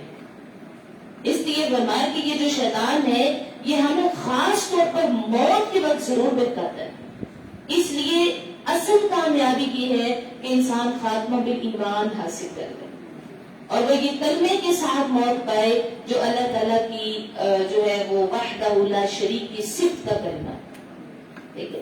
تو استغفر اللہ، ہمیں جو شیطان کا راستہ ہے نا وہ جہنم کا راستہ ہے، اور جو اللہ کا راستہ ہے وہ صراط مستقیم جنت کا راستہ ہے، اس لیے ہمیں ہر وقت اللہ تبارک و تعالیٰ سے شیطان کی دوری کی دعا اعوذ باللہ من الشیطان ضروری ہے. اس کے چیلنج کو جھوٹا کرنے کے لیے اللہ کی شکر گزاری بہت ضروری ہے. پھر اللہ تعالیٰ نے جواباً فرمایا قال اخرج منہا، فرمایا نکل جا یہاں سے ذلیل اور راندہ ہوا. جس کسی نے پیروی کی تیری اس سے تو میں یقیناً میں بھر دوں گا جہنم کو، یعنی جس نے تیری پیروی کی اس سے میں جہنم کو بھر دوں گا. اور تم سب سے، اور اے آدم رہو تم اور تمہاری بیوی جنت میں اور کھاؤ جہاں سے چاہو، مت نزدیک جانا صرف اس خاص درخت کے، ورنہ تم دونوں ہو جاؤ گے اپنا نقصان کرنے والوں میں سے. اچھا، چونکہ یہاں من الظالمین کا لفظ ہے تو یاد رکھیے ویسے اس کا لفظی ترجمہ ہے کہ ظالموں میں سے، لیکن حضرت آدم علیہ السلام اللہ کے نبی ہیں، پیغمبر ہیں اور خطا سے پاک ہیں، اس لیے ہم یہ لفظ استعمال نہیں کریں گے کہ آپ ظالموں میں سے ہو جائیں گے، بلکہ آپ یہ یاد رکھیے کہ جب ہم قرآن کریم کی ٹرانسلیشن کرتے ہیں تو اس میں ہم ایسے لفظوں کا استعمال کریں گے جو اللہ اور اس کے انبیاء کی شایان شان ہوں گے. ٹھیک ہے، تو اب چونکہ حضرت آدم کی شایان شان یہ لفظ نہیں ہے کہ وہ ظالموں میں سے ہو جائیں گے، اس لیے ہم کہیں گے کہ آپ اپنا نقصان کرنے والوں میں سے ہو جائیں گے. اللہ تعالیٰ نے یہ ارشاد فرمایا. پھر وسوسہ ڈال دیا ان کے دل میں شیطان نے تاکہ بے پردہ کر دے انہیں، جو ڈھانپا گیا تھا ان کی شرمگاہوں کو، اور انہیں کہا کہ نہیں منع کیا تھا تمہارے رب نے اس درخت سے مگر اس لیے کہ کہیں تم بن نہ جاؤ دونوں فرشتے، یا تم کہیں ہمیشہ زندہ رہنے والوں میں سے نہ ہو جاؤ. اصل میں جب شیطان نے وہ درخت کے پاس حضرت آدم کو لے کر گیا تو اس نے دو باتیں کی تھی. اس نے کہا اگر آپ اس درخت سے کوئی پتا کھا لیں گے، اس کا کوئی پھل کھا لیں گے تو یا آپ دونوں فرشتے بن جائیں گے اور یا پھر آپ ہمیشہ زندہ رہیں گے، کبھی نہیں بنے. اور اس نے پھر یہ بھی کہا کہ اللہ تعالیٰ نے آپ کو تاکید نہیں کی، یعنی بہت سختی سے منع نہیں کیا، صرف ایسے ہی کہا کہ تم نہ جانا کریں. تو بہرحال اس نے بہکایا اور وہ اس طریقے سے اس درخت کے قریب لے گیا. اور یہاں ایک آپ ذکر دیکھیں کہ یہ ہے کہ لباس جو ہے اس نے اتروانا چاہا. اس نے حضرت آدم علیہ السلام، لباس جو ہے یہ انسان کی عزت بھی ہے، زینت بھی ہے، ستر کا باعث بھی ہے، اس کے قابل شرم حصوں کو چھپانے کا ذریعہ بھی ہوتا ہے. تو یہ یاد رکھیے کہ انسان نے شیطان نے سب سے پہلے حضرت آدم علیہ السلام کا لباس اتروایا اس درخت کے پھل کو کھانے کے ذریعے. ٹھیک ہے، بے پردہ کر دی ہے نا اس نے. اچھا جی، فرمایا کہ وہ قسم اٹھائی ان کے سامنے کہ میں تم دونوں کا خیر خواہ ہوں. ابلیس نے اپنی بات کا یقین دلانے کے لیے نا اللہ کا نام لے لے کر قسمیں کھائی تھی حضرت آدم کے سامنے. تو آدم علیہ السلام پھر اب اس کو جھٹلا نہیں سکے، اس کو انہوں نے کہا کہ یہ اللہ کی قسم کھا رہا ہے تو یہ سچا ہی ہوگا. ٹھیک ہے، کیونکہ انبیاء کے سامنے تو اللہ کی قسم جھوٹی اٹھانا ایک بہت بڑی بات ہے. تو آپ نے یہ سوچا کہ یہ اگر اللہ کی قسم کھا رہا ہے تو یہ جھوٹا نہیں ہوگا، تو لہٰذا آپ اس طریقے پر چل پڑے جو اس نے کہا. پر شیطان نے نیچے گرا دیا ان کو دھوکے سے. پھر جب دونوں نے وہ درخت چکھ لیا تو ان کی شرمگاہیں ایک دوسرے پر ظاہر ہو گئی، یعنی لباس اتر گیا اور وہ چپٹانے لگ گئے اپنے جسم پر جنت کے پتے، اور ندا دی انہیں ان کے رب نے. پھر اللہ تعالیٰ نے فرمایا کیا میں نے منع نہیں کیا تھا تمہیں اس درخت سے؟ کیا نہیں فرمایا تھا میں نے کہ بلا شبہ شیطان تمہارا کھلا دشمن ہے؟ دونوں نے عرض کی اے ہمارے رب، ربنا ظلمنا انفسنا، اے ہمارے رب ہم نے ظلم کر لیا اپنی جانوں پر، وَإِن لَمْ تَغْفِرْ لَنَا، اب اگر تو نے ہمیں ہماری بخشش نہ فرمائی، وَتَرْحَمْنَا، اور ہمارے لیے رحم نہ فرمایا، لَنَكُونَنَّ مِنَ الْخَاسِرِينَ، تو ہم نقصان اٹھانے والوں میں سے ہو جائیں گے. اگرچہ یہ خطا سہون اور بلا قصد سرزد ہوئی تھی، یعنی یہ خطا آپ نے جان بوجھ کر نہیں کی تھی. ہم غلط گناہ نہیں کریں گے نبی کے لیے، یہ بات یاد رکھیے کہ حضرت آدم علیہ السلام کے لیے ہم یہ لفظ استعمال نہیں کریں گے کہ گناہ ہوا تھا، معاذ اللہ. ہم کہیں گے کہ یہ خطا تھی جو سہون اور قصدن نہیں تھی، بلکہ بلا قصد ان سے جو ہے یہ خطا ہوئی، اور اس پر آپ نے پھر وہ بھی امت کو اور آپ کی اولاد کو سکھانے کے لیے تھا سب کچھ، یہ اللہ کی حکمت پر مبنی تھا سب کچھ، ٹھیک ہے۔ اور لیکن آدم علیہ السلام کا یہ طرز عمل دیکھیے کہ سراپا ندامت بن کر توبہ کا دروازہ کھٹکھٹاتے رہے۔ کاملین کا یہی شیوا ہے، جو اچھے لوگ اور مومن ہیں ان کا یہی طریقہ ہے کہ ذرا سی خطا ہوئی تو وہ کانپ اٹھتے ہیں اور آنسوؤں کے دریا بہاتے ہیں، اور اپنی عمر ساری وہ عبادتوں اور ریاضتوں کی میں گزار بھی لے تو پھر بھی وہ اللہ سے ڈرتے ہیں۔ حدیث مبارکہ میں آتا ہے کہ حضرت آدم علیہ السلام پھر اس خطا پر اتنا روئے کہ اگر ان کی ساری اولاد کے آنسو اکٹھے کر لیے جائیں تو حضرت آدم کے آنسو زیادہ ہوں گے، وہ اتنا روئے، یعنی یہ طرز عمل بتایا گیا۔ اچھا، یہاں ایک بڑی بات یہ بتائی گئی ہے کہ اگر اللہ کے دوست حضرت آدم جو کہ ابو البشر ہیں اور اللہ تعالیٰ نے خود انہیں مقام دیا، تو اللہ تبارک و تعالیٰ کے جو اپنے دوست ہیں چاہے ان سے کسی بھی طرح خطا ہو جائے وہ کس طرح پھر بھی جھک کر اور ندامت کے ساتھ اللہ کی طرف رغبت کرتے ہیں، اور جو دشمن ہے وہ دیکھیں کس طرح ضد اور عناد میں آ کر وہ ڈٹھائی کرتا ہے جب اس سے غلطی ہوتی ہے۔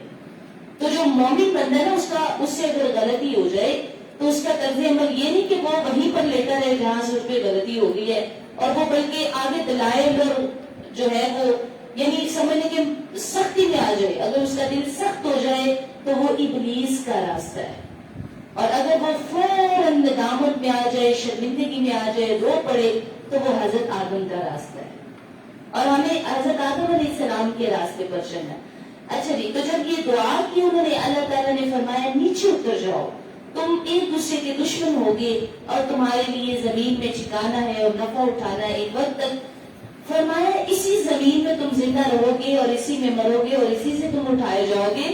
یہ اللہ کی ایک حکمت تھی کہ حضرت آدم کو زمین پر چونکہ بھیجنا تھا نا، آگے اولاد پوری بنانی تھی اور دنیا بنانی تھی۔ اے اولاد آدم، بے شک اتارا ہم نے تم پر لباس جو ڈھانپتا ہے تمہاری شرمگاہوں کو اور باعث سے زینت بھی ہے، پرہیزگاری کا لباس بھی ہے۔ ذالک خیر، وہ سب سے بہتر ہے۔ دنیا کا کوئی قیمتی سے قیمتی لباس بھی اس کی خوبصورتی اور پائیداری کا مقابلہ نہیں کر سکتا جو تقویٰ کا لباس ہے، یہ یاد رکھیے گا۔ اچھا، لباس جو ہے نا، یہ اللہ تبارک و تعالیٰ نے اس آیت میں، چونکہ جب حضرت آدم اور اماں حوا زمین پر آئے تھے تو ساتھ ہی جو انسان کی ضروریات کی چیزیں تھی وہ اللہ نے عطا کر دی، لباس بھی عطا کر دیا، پھر کھانا بھی عطا کر دیا۔ اس لیے فرمایا کہ اب ہم نے تمہیں وہ جو ڈھانپنے کے لیے ضروری تھا وہ تمہیں عطا کر دیا، یعنی دے دیا۔ یہ اللہ کی نشانیوں میں سے ہے، لعلہم یذکرون، تاکہ وہ نصیحت حاصل کریں۔ یعنی لباس جو ہے اس کے لیے ایسے مواد کا مہیا کر دینا جس سے یہ تیار ہو سکے، اس کے علاوہ انسان میں لباس کی خواہش ودیت کر دینا، پھر اسے لباس تیار کرنے کی سمجھ عطا کر دینا، یہ سب کچھ اللہ کی قدرت ہے۔ آگے کہ ہمیں کس نے سکھایا کہ لباس ایسے سلائی کرنا اور ایسے پہننا؟ یہ سب کچھ ہمیں اللہ تعالیٰ نے عطا فرمایا۔ یا بنی آدم، اے اولاد آدم، نہ فتنہ میں مبتلا کر دے تمہیں شیطان، جیسے نکالا اس نے تمہارے ماں باپ کو جنت سے اور اتروا دیا ان سے ان کا لباس، تاکہ دکھلا دے انہیں ان کے پردہ کی جگہیں۔ بہت بڑی آیت ہے، اس میں اللہ تعالیٰ نے فرمایا ہے اے اولاد آدم، ہمیں کہا گیا آدم کی اولاد کو، اور کیا کہا گیا؟ تمہارے ماں باپ کا بھی شیطان نے لباس اتروا دیا تھا، اب ایسا نہ کہ تمہارا بھی اتروا دے۔ یعنی اب دیکھیں ہمیں یہ پہلے بتا دیا کہ تمہارے ماں باپ کا بھی اس نے لباس، یعنی لباس کے دو مقصد بیان کیے گئے کہ سطر کو ڈھانپنا اور خوبصورتی۔ اب آپ یہ دیکھیں کہ ہم جو ہے وہ کس طرح کے لباس پہنتے ہیں، اور یہ غور کریں کہ ہمارا سطر اسے ڈھانپا جاتا ہے یا نہیں ڈھانپا جاتا۔ اور جو چیز یہاں اللہ تبارک و تعالیٰ نے ذکر فرمائی کہ تمہارے ماں باپ کو بھی اس نے جو ہے وہ لباس اتروا دیا تھا، اب ایسا نہ ہو کہ وہ تمہارا لباس بھی اتروا دے۔ تو آپ خود ہی ہم غور کریں کہ ہم کیسا لباس پسند کرتے ہیں۔ جو سینہ ہمیں ڈھانپنے کا حکم دیا، جو ٹانگیں ہمیں ڈھانپنے کے لیے حکم دی، یعنی ابھی میں راستے میں دیکھ کر ایک منظر آ رہی ہوں، اس لیے بتا رہی ہوں کہ اگر ہماری آدھی ٹانگ ننگی ہے تو پھر ہمیں تو پردے کا یعنی کوئی ہمیں تو لباس اس لیے دیا گیا تھا کہ ڈھانپ دو. اب یہ کون سا ٹرینڈ ہے اور کون سا فیشن ہے اور کون سی انسانیت ہے کہ آپ کی وہ آدھی ٹانگ نظر آ رہی ہے جس کو چھپانے کا حکم دیا گیا. تو اللہ تبارک و تعالیٰ نے کتنے واضح حکم میں فرمایا کہ اسی شیطان نے تمہارے ماں باپ کا یعنی ابو البشر حضرت آدم کا اور اماں حوا کا لباس اتروایا تھا آزمائش سے. تو اب یہ تمہارا بھی اتروائے گا, اس لیے بچ کے رہو اور اللہ کے راستے پر رہو. یعنی لباس تو تمہارا ستر چھپانے کے لیے, زینت کے لیے, خوبصورتی کے لیے, شرمگاہ کے لیے کو چھپانے کے لیے ہے کہ آپ کے جو اچھے اچھے خاص مقام اللہ نے دیے وہ چھپے رہے. تو جب آپ نے خود ظاہر کر دیے تو لہذا اللہ فرماتا ہے بلا شبہ ہم نے بنا دیا ہے شیطانوں کو دوست ان کا جو ایمان نہیں لاتے. استغفر اللہ. اور جب کرتے ہیں بے حیائی کا کام تو کہتے ہیں پایا ہم نے ایسے ہی کرتے ہوئے اپنے باپ دادا کو, اور اللہ نے بھی حکم دیا ہے اس کا. آپ فرما دیجیے بے شک اللہ نہیں حکم دیتا بے حیائی کا. اللہ حکم نہیں دیتا. کتنا بڑا جملہ ہے, اللہ بے حیائی کا حکم نہیں دیتا. چاہے وہ آپ کیپری پہن کر آدھی ٹانگ ننگی کرنے کا تو حکم اللہ نے تو نہیں دیا. آپ دیکھیں کہ ہمارا ستر کتنا ضروری, اور مردوں کی نسبت عورتوں کا لباس سادہ ہو گیا ہے, حالانکہ مرد پھر بھی پورا پہن لیتے ہیں. کیا ایسی بات تم اللہ پر کہتے ہو جو تم نہیں جانتے؟ آپ فرمائیے حکم دیا میرے رب نے عدل و انصاف کا, اور سیدھا کرو اپنے چہرے کو قبلہ کی طرف نماز کے وقت, اور عبادت کرو اس کی اس حال میں کہ مخلصین لہ الدین. سبحان اللہ, کتنا پیارا لفظ ہے. جو دین ہے اس کے لیے مخلص ہو کر اللہ کی عبادت کرو. یہاں اللہ پاک نے اخلاص کو بڑا مرتبہ عطا کی ہے کہ جب بھی تم اللہ تعالیٰ کی طرف آؤ تو انتہائی اخلاص کے ساتھ. اچھا فرمائے کہ اس کے لیے عبادت کرو جس طرح اس نے پہلے پیدا کیا تھا تمہیں ویسے ہی تم لوٹو گے. ایک گروہ کو اللہ نے ہدایت دے دی اور ایک گروہ ہے کہ مقرر ہو گئی ان پر گمراہی. انہوں نے بنا لیا شیطانوں کو اپنا دوست اللہ تعالیٰ کو چھوڑ کر, اور وہ یہ خیال کرتے ہیں کہ وہ ہدایت یافتہ ہیں. اے اولاد آدم پہن لیا کرو اپنا لباس ہر نماز کے وقت, اور کھاؤ اور پیو اور فضول خرچی نہ کرو. انہ لا یحب المسرفین, بے شک اللہ فضول خرچی کرنے والوں کو پسند نہیں کرتا. اچھا یہاں اے بنی آدم جب بھی کسی مسجد میں جاؤ تو آراستہ ہو کر جاؤ. اچھا پہلے لباس کا ذکر ہو گیا, لیکن اب مسجد میں جاتے ہوئے خاص طور پر لباس کا ذکر کیوں کیا؟ اس لیے کہ صاف ستھرے ہو کر آنا چاہیے. جو لباس تم روٹین میں پہنتے ہو اگر اس کے علاوہ ایک لباس تمہارے پاس خاص ایسا ہونا چاہیے جو یہ والا حکم پورا کرے کہ جب مسجد میں آنا ہے تب یہ لباس پہننا ہے. کیونکہ جب انسان اچھا لباس پہنتا ہے تو باقی نمازیوں کو بھی راحت ہوتی ہے, اور جو ساتھ نماز پڑھنے والے بیٹھنے والے ہوتے ہیں نا وہ بھی پرسکون ہوتے ہیں. اور اگر آپ کا اپنا لباس جو ہے وہ میلا ہے اور آپ خود جمائیاں لے رہے ہیں اور خود سستی اور کاہلی کا شکار ہے تو ساتھ بیٹھنے والا بندہ ویسے ہی سستی اور کاہلی میں آ جائے گا. وہ کہے گا بھائی یہ سو رہا تو مجھے بھی نیند کے سرات آنا شروع ہو گئے. تو وہ اللہ رب العزت نے خاص طور پر نبی اکرم صلی اللہ علیہ وسلم نے فرمایا کہ تم میں سے جب کوئی نماز پڑھے تو 2 کپڑے پہن لیا کرے, کیونکہ اللہ اس بات کا زیادہ حقدار ہے کہ اس کے لیے زینت اختیار کی جائے. سبحان اللہ.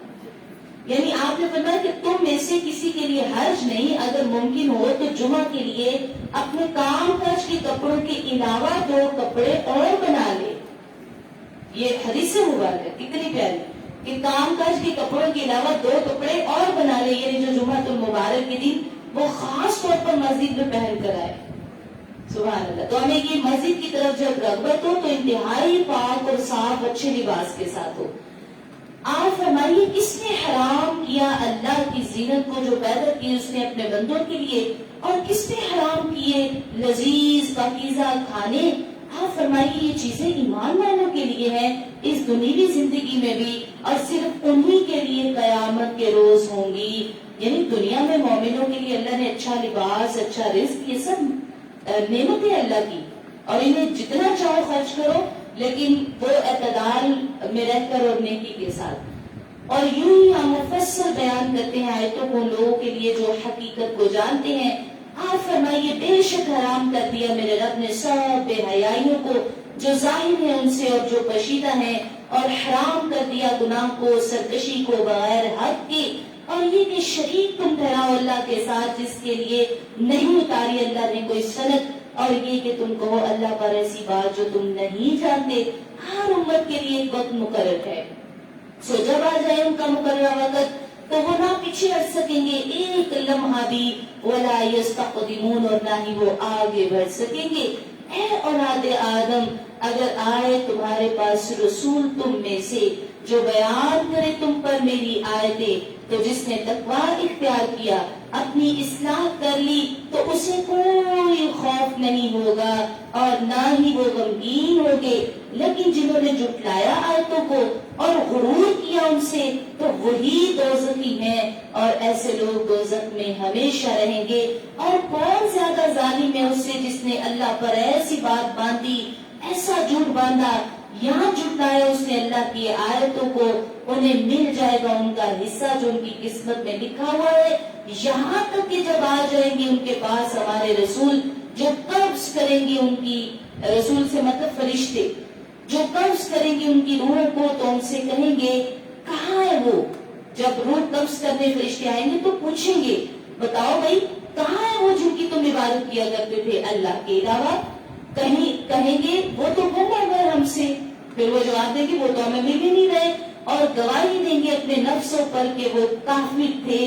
اللہ فرمائے گا داخل ہو جاؤ ان امتوں میں سے، ان امتوں میں جو گزر چکی تم سے پہلے، جنوں اور انسانوں سے، ان کے پاس دوزخ میں داخل ہو جاؤ۔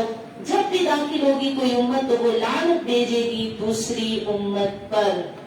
استغفر اللہ، یعنی جب ایک امت گمراہی میں ہوگی تو دوسری اس پر داخل ہوگی تو وہ پہلے والی اس پر لعنت کرے گی کہ تم بھی ہماری طرح گمراہی میں تھے اور تم بھی جہنم میں آ گئے۔ استغفر اللہ معاذ اللہ۔ اس میں سب امتیں تو کہے گی آخری امت پہلی امتوں کے متعلق اے ہمارے رب انہوں نے ہمیں گمراہ کیا تھا۔ اب ایک دوسرے پر الزام لگائیں گے کہ انہوں نے ہمیں گمراہ کیا تھا، بس ان کو دگنا عذاب دے آپ کا۔ اللہ فرمائے گا ہر ایک کے لیے دگنا عذاب ہے لیکن تم نہیں جانتے۔ اور کہیں گی پہلی امتی پچھلی امتوں سے کہ نہیں ہے تمہیں ہم پر کوئی فضیلت، بس چکھو عذاب اس وجہ سے جو تم نے اعمال کیے ہیں۔ بے شک جنہوں نے جھٹلایا ہماری آیتوں کو اور تکبر کیا۔ اب دیکھیں تکبر کا ذکر کتنی بار ہے، اور تکبر کیا یعنی یہ اتنا بڑا گناہ ہے کہ کفر اور شرک کے ساتھ جو بڑے گناہ کا ذکر ہے وہ تکبر ہے۔ فرمایا کہ کھولے جائیں گے ان کے لیے آسمان کے دروازے اور نہیں داخل ہوں گے وہ جنت میں جب تک نہ داخل ہو اونٹ سوئی کے ناکہ میں۔ اللہ اللہ، یعنی ان بد نصیبوں پر نہ آسمانی خیرات و برکات کا نزول ہوگا اور نہ ان کے نیک اعمال بندوں کی طرح آسمان کی طرف اٹھائے جائیں گے، اور جب یہ مریں گے تو فرشتے ان کی خبیث روح کو لے کر آسمان کی طرف جائیں گے، تو رحمت اور قبولیت کے دروازے جو ہیں وہ ان کے لیے کھولے نہیں جائیں گے، اور انہیں واپس جو ہے وہ سجین کی پستیوں کی طرف لوٹا دیا جائے گا۔ جہنم میں جو سب سے نیچے والا طبقہ ہے نا سجین، اور جس طرح سوئی کے باریک سراغ سے ایک اونٹ کا گزارنا محال ہے، اسی طرح ان کا جنت میں داخل ہونا بھی محال ہے۔ یہ اگزامپل دی ہے نا اللہ تعالیٰ نے کہ جس طرح اونٹ جو ہے وہ سوئی کے ناکے سے گزر نہیں سکتا، اسی طرح یہ جو کافر ہیں تکبر کرنے والے ہیں ان کا داخلہ بھی جنت میں نہیں ہو سکتا۔ اور اسی طرح ہم بدلہ دیتے ہیں جرم کرنے والوں کو۔ استغفر اللہ معاذ اللہ، ان کے لیے دوزخ کا ہی بچھونا ہوگا، ان کے اوپر اسی کا اوڑھنا ہوگا، اور اسی طرح ہم بدلہ دیتے ہیں ظالموں کو۔ اور جو لوگ ایمان لائے جنہوں نے اچھے عمل کیے، تو اللہ فرماتا ہے ہمارا قانون یہ ہے کہ ہم تکلیف نہیں دیتے کسی کو مگر جتنی اس کی طاقت ہے، تو وہ جنتی ہے، وہ اس میں ہمیشہ رہیں گے۔ ہم نکال لیں گے جو کچھ ان کے سینوں میں کینہ ہے۔ بہت ہی قابل غور بات ہے، دنیا میں بعض غلط فہمیوں کی وجہ سے نا بسا اوقات متقی اور پارسا لوگوں کے تعلقات بھی کشیدہ ہو جاتے ہیں، یعنی ایک دوسرے کے متعلق قدرت اور ملال پیدا ہو جاتا ہے، کبھی حسد بھی پیدا ہو جاتا ہے، یہ کبھی نیک لوگوں میں بھی آ جاتا ہے۔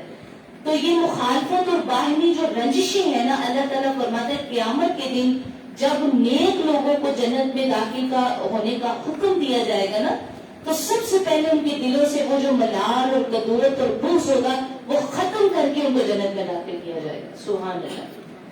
تو فرمایا ہم نکال لیں گے جو کچھ ان کے سینوں میں کینہ ہے، رواں ہوں گی ان کے نیچے سے نہریں. سبحان اللہ. اور وہ کہیں گے ساری تعریفیں اللہ کے لیے جس نے ہمیں راہ دکھائی اس بہشت کی. سبحان اللہ.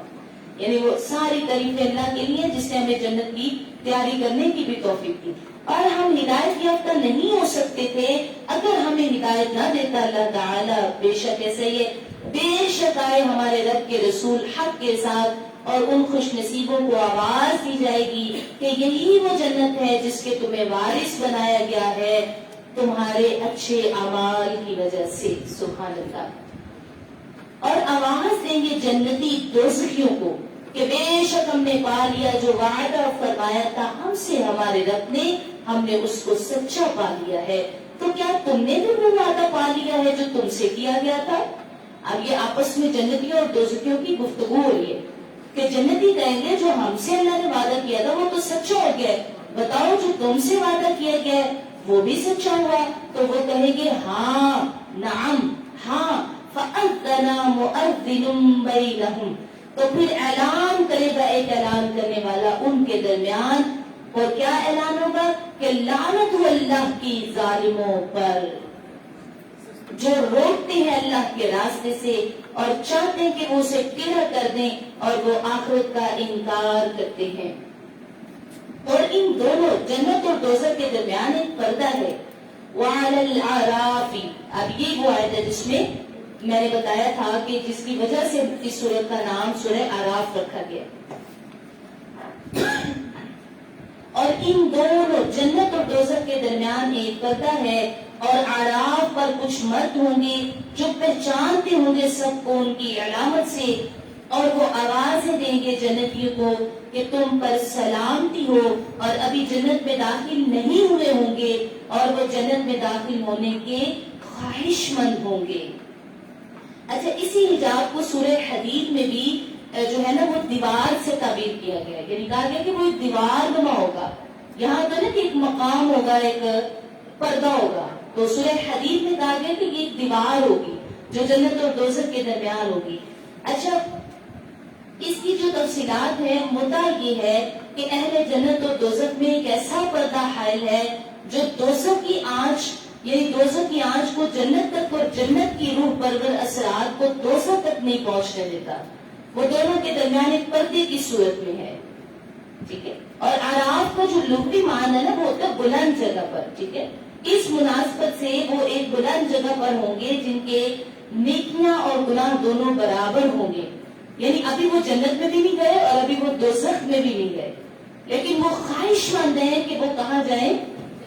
جنت میں جائیں. اور یہ جو کہ اللہ رب العزت نے فرمایا کہ وہ اعراف والے جن کے نیک اعمال برے اعمال برابر ہیں. حدیث میں آتا ہے کہ پھر کیا ہوگا اگر کسی کا جوں کے انڈے کے برابر بھی عمل زیادہ ہوگا. وہ جو اعراف والے ہوں گے نا، اگر ان میں سے کسی کا جوں کے انڈے کے برابر بھی عمل زیادہ نکل آیا تو پھر اللہ اس کو جنت عطا کر دے گا. اچھا، اور جوں کا انڈا جو ہے نا آپ دیکھیں کہ اس کی کیا مثال ہے.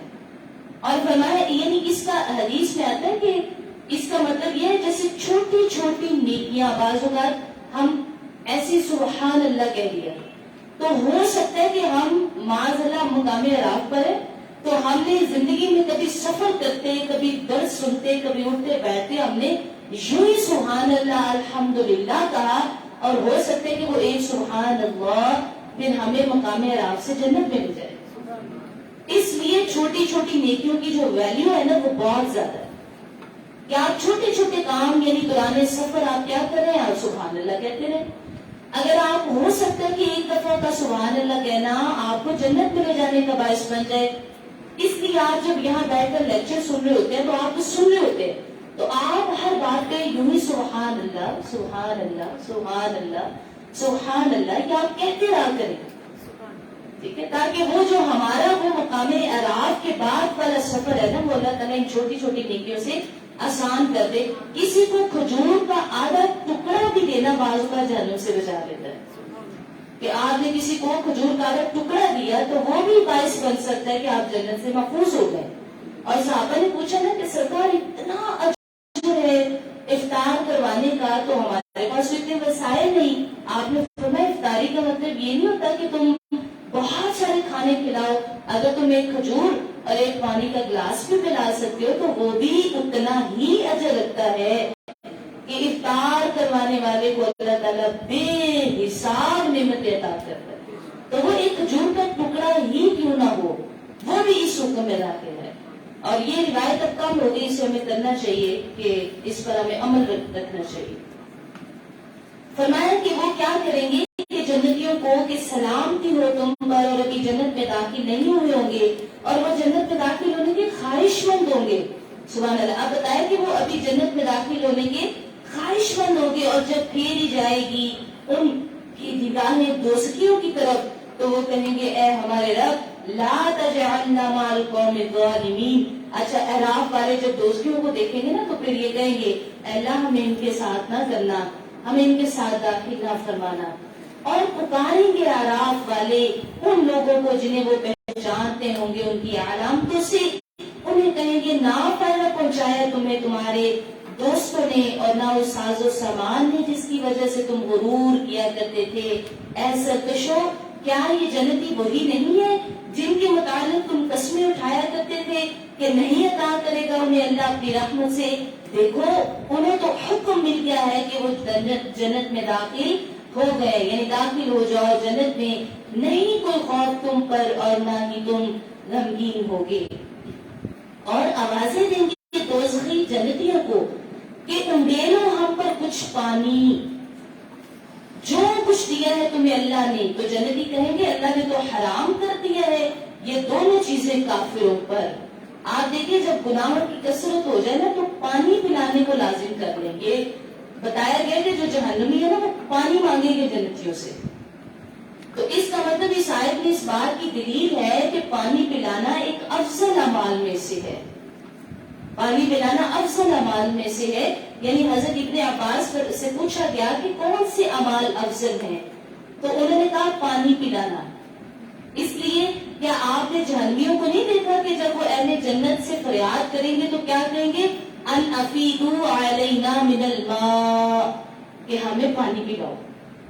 اس لیے پانی پلانا جو ہے یہ بہت بڑے افضل اعمال میں سے. یہ اگر چھوٹے لیول پر دیکھیں ہم اپنے بچوں کو بتائیں کہ یہ افضل اعمال میں سے ہے تو اگر آپ کثرت سے اپنے گناہوں کی معافی چاہتے ہیں اور اپنے درجات کی بلندی تو گھر بار آپ پانی زیادہ پلایا کریں. اور اگر ہم اسے بڑے پروجیکٹس میں دیکھیں تو پھر ہم پانی پلانا یعنی کسی بھی جگہ پر فلٹر اور کنویں اور یہ جو ہمارے پانی کی بڑے بڑے انتظامات ہیں ان کے ذریعے ہم بڑے پروجیکٹس پورے کر سکتے ہیں. لیکن پانی پلانا جو کہ بہت زیادہ افضل عمل ہے یہ قرآن نے ہمیں بتایا. نبی اکرم صلی اللہ علیہ وسلم نے فرمایا کہ جس نے کوئی کنواں کھدوایا پھر جو بھی پیاسا جاندار اس میں سے پانی پیے یا کوئی جن کوئی انسان کوئی پرندہ تو قیامت کے دن اللہ اس بندے کو اجر دیتا رہے گا جب تک وہ کنواں باقی رہے گا, جب تک وہ نلکا چلتا رہے گا اللہ اس کو اجر عطا کرتا رہے گا. سبحان اللہ. تو یہ بہت بڑا عمل ہے. اور ان کی نگاہیں دوزخیوں کی طرف ہوں گی. اچھا جی, وہ کہیں گے کہ انڈیلو ہم پر کچھ پانی, جو کچھ اللہ نے تمہیں دیا ہے. اب ایمان والے کہیں گے ہم تمہیں پانی نہیں دے سکتے نہ کوئی چیز, کیونکہ اللہ نے ہم پر یہ حرام کر دیا کہ ہم تمہیں ان چیزوں میں سے کچھ بھی دے. جنہوں نے بنا لیا تھا اپنے دین کو کھیل اور تماشا اور فریب میں مبتلا کر دیا تھا انہیں دنیا کی زندگی میں, تو آج ہم فراموش کر دیں گے انہیں جیسے بلا دیا تھا انہوں نے اس دن کی ملاقات کو. جس نے آج اللہ کی ملاقات کو بلا دیا اللہ فرماتا ہے اس دن میں بھی بلا دوں گا. اور جس طرح وہ ہماری آیتوں کا انکار کرتے تھے بے شک لے آئے ہم ان کے پاس یہ کتاب جس نے واضح کر دیا اپنے علم کامل سے, یہاں تک کہ وہ ہدایت ہے رحمت ہے اس قوم کے لیے جو ایمان لاتے ہیں. کافر کس چیز کے منتظر ہیں؟ یہ کہ قرآن کی دھمکی کا انجام کیا ہوتا ہے. جس روز ظاہر ہوگا اس کا انجام تو اس روز وہ کیا کہیں گے کہ بلائے ہوئے تھے اس سے پہلے کہ بے شک لائے تھے ہمارے پاس رسول حق پیغام. تو کیا آج ہمارے لیے کوئی سفارشی ہے تو وہ سفارش کریں گے ہمارے لیے، یا ہمیں واپس بھیج دیا جائے تاکہ ہم عمل کریں اس کے برعکس جو ہم کیا کرتے تھے۔ بے شک انہوں نے نقصان پہنچایا اپنے آپ کو اور گم ہو گیا ان سے جو وہ بہتان باندھا کرتے تھے۔ بے شک تمہارا رب اللہ ہے جس نے پیدا کیا آسمان کو بھی زمین کو بھی، اور ہفتے میں جو 6 دن ہے وہ بھی اللہ نے بنائے۔ پھر اللہ تبارک و تعالیٰ نے عرش کو بنایا، پھر اسے ڈھانپ دیا رات سے دن سے، یہاں تک کہ طلب کرتا ہے دن رات کو تیری تیزی سے، اور پیدا فرمایا سورج کو بھی، چاند کو بھی، ستاروں کو بھی، وہ سب اللہ کی حکم کے پابند ہیں۔ اور سن لو اسی کے لیے خاص ہے پیدا کرنا اور حکم دینا، بڑی برکت والا ہے اللہ جو مرتبہ کمال تک پہنچانے والا ہے سارے جہان والوں کو۔ ادعوا ربکم تضرعا وخفیا، دعا کیا کرو اپنے رب سے گڑ گڑا کر اور کبھی آہستہ آہستہ۔ انہ لا يحب المعتدین، بے شک اللہ نہیں دوست رکھتا حد سے بڑھنے والوں کو۔ اور فساد نہ پھیلاؤ زمین میں اس کی اصلاح کے بعد، اور دعا مانگو اللہ سے خوفا و طمعا، کبھی تو ڈر کے اور کبھی اللہ سے پر امید ہو کر۔ ان رحمت اللہ قریب من المحسنین، بے شک اللہ کی جو رحمت ہے وہ نیکوکاروں کی ہی قریب رہتی ہے۔ کوئی خدا ہے جو بیچتا ہے ہواؤں کو خوشخبری سنانے کے لیے اپنی رحمت، یعنی بارش سے پہلے، جیسے بارش سے پہلے جو ہوائیں وہ خوشخبری ہے بارش کی، یہاں تک کہ جب وہ اٹھا لاتی ہے باری بادل تو ہم لے جاتے ہیں اسے کسی ویران شہر کی طرف، پھر ہم اتارتے ہیں اس سے پانی، پھر پیدا کرتے ہیں اس کے ذریعے ہر قسم کا پھل، اسی طرح ہم نکالیں گے مردوں کو تاکہ تم نصیحت حاصل کرو۔ اللہ تعالیٰ اگزامپل دے رہا ہے کہ جس طرح کوئی بنجر زمین پر بارش ہو تو پھر بارش کے بعد پھل آتا ہے، اسی طرح جب اللہ تعالیٰ مردوں کو زندہ کرے گا اور قبروں سے نکالے گا، اور جو سرزمین عمدہ زرخیز ہے کثرت سے نکلتی ہے اس کی پیداوار اپنے رب کے حکم سے، اور جو خراب ہے نہیں نکلتی اس سے پیداوار مگر تھوڑی، اسی طرح مختلف طریقوں سے اپنی نشانیاں بیان کرتے ہیں اس قوم کے لیے جو شکر گزار ہے۔ اور بے شک ہم نے بھیجا نوح علیہ السلام کو ان کی قوم کی طرف، تو انہوں نے کہا اے میری قوم عبادت کرو اللہ کی، نہیں ہے تمہارا کوئی معبود اللہ کے علاوہ، بے شک میں ڈرتا ہوں کہ تم پر بڑے دن کا عذاب نہ آ جائے۔ 950 سال حضرت نوح علیہ السلام نے تبلیغ فرمائی، لیکن پھر بھی کچھ لوگ تھے جو صرف ان کے ساتھ رہے۔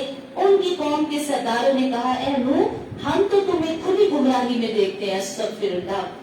آپ نے کہا اے میری قوم نہیں ہے مجھ میں ذرا بھی گمراہی، بلکہ میں تو اللہ کا رسول ہوں، سارے جہانوں کے پروردگار کی طرف سے تمہیں اللہ کے پیغام پہنچاتا ہوں، تمہیں نصیحت کرتا ہوں، اور میں جانتا ہوں کہ میں اللہ کی طرف سے جو تم نہیں جانتے۔ کیا تم تعجب کرتے ہو اس پر کہ آئی تمہارے پاس نصیحت تمہارے رب کی طرف سے ایک آدمی کے ذریعے جو تم میں سے ہے، تاکہ تمہیں ڈرائے غضب الہی سے اور تم پرہیزگار بن جاؤ اور تم پر رحم کیا جائے؟ پھر بھی انہوں نے حضرتوں کو جھٹلا دیا، اور ہم نے نجات دی ان کو اور جو آپ کے ساتھی کشتی میں تھے، اور ہم نے غرق کر دیا ان بدبختوں کو جنہوں نے جھٹلایا ہماری آیتوں کو، کہ بے شک وہ لوگ دل کے اندھے تھے۔ یہاں حضرت نوح علیہ السلام آپ کا چونکہ 950 سال تک اپنی قوم کی مخالفت برداشت کرتے رہنا اور ان کی ہدایت کے لیے جان توڑ کوشش کرتے رہنے کا ذکر ہے۔ سچ تو یہ تھی کہ اللہ کے نبی کا ضرف اور حوصلہ اتنا زیادہ تھا کہ انہوں نے برداشت کر لیا، اللہ تعالیٰ نے ان کو جو چیزیں عطا فرمائی تھی، ساری دنیا جو ہے وہ مخالفت کرتی رہی، لیکن اللہ تبارک و تعالیٰ نے ان کو اتنی وسعت عطا کی کہ وہ برداشت کرتے رہے۔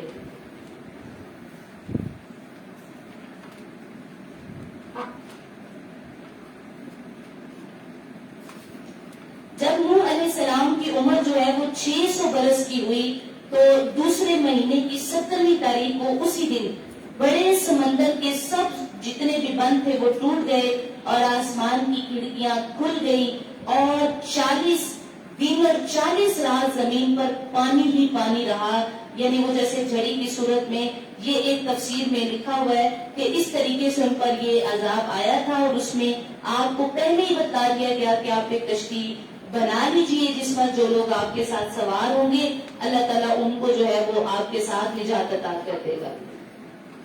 اور عاد کی طرف ان کے بھائی ہود کو بھیجا۔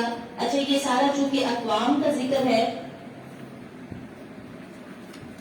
آگے جتنا ہم نے چونکہ قوم عاد کا، قوم سمود کا، حضرت نوح علیہ السلام کا یہ جو ذکر ہے یہ کل انشاءاللہ ہم واقعات کی صورت میں جو عام پوائنٹس ہوں گے ان کو پڑھیں گے انشاءاللہ، ٹھیک ہے۔ صدق اللہ العظیم و صدق رسول النبی الکریم۔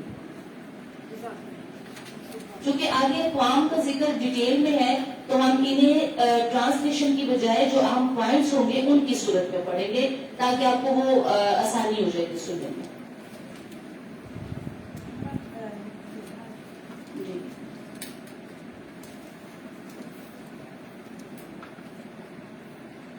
آگے اقوام کا ذکر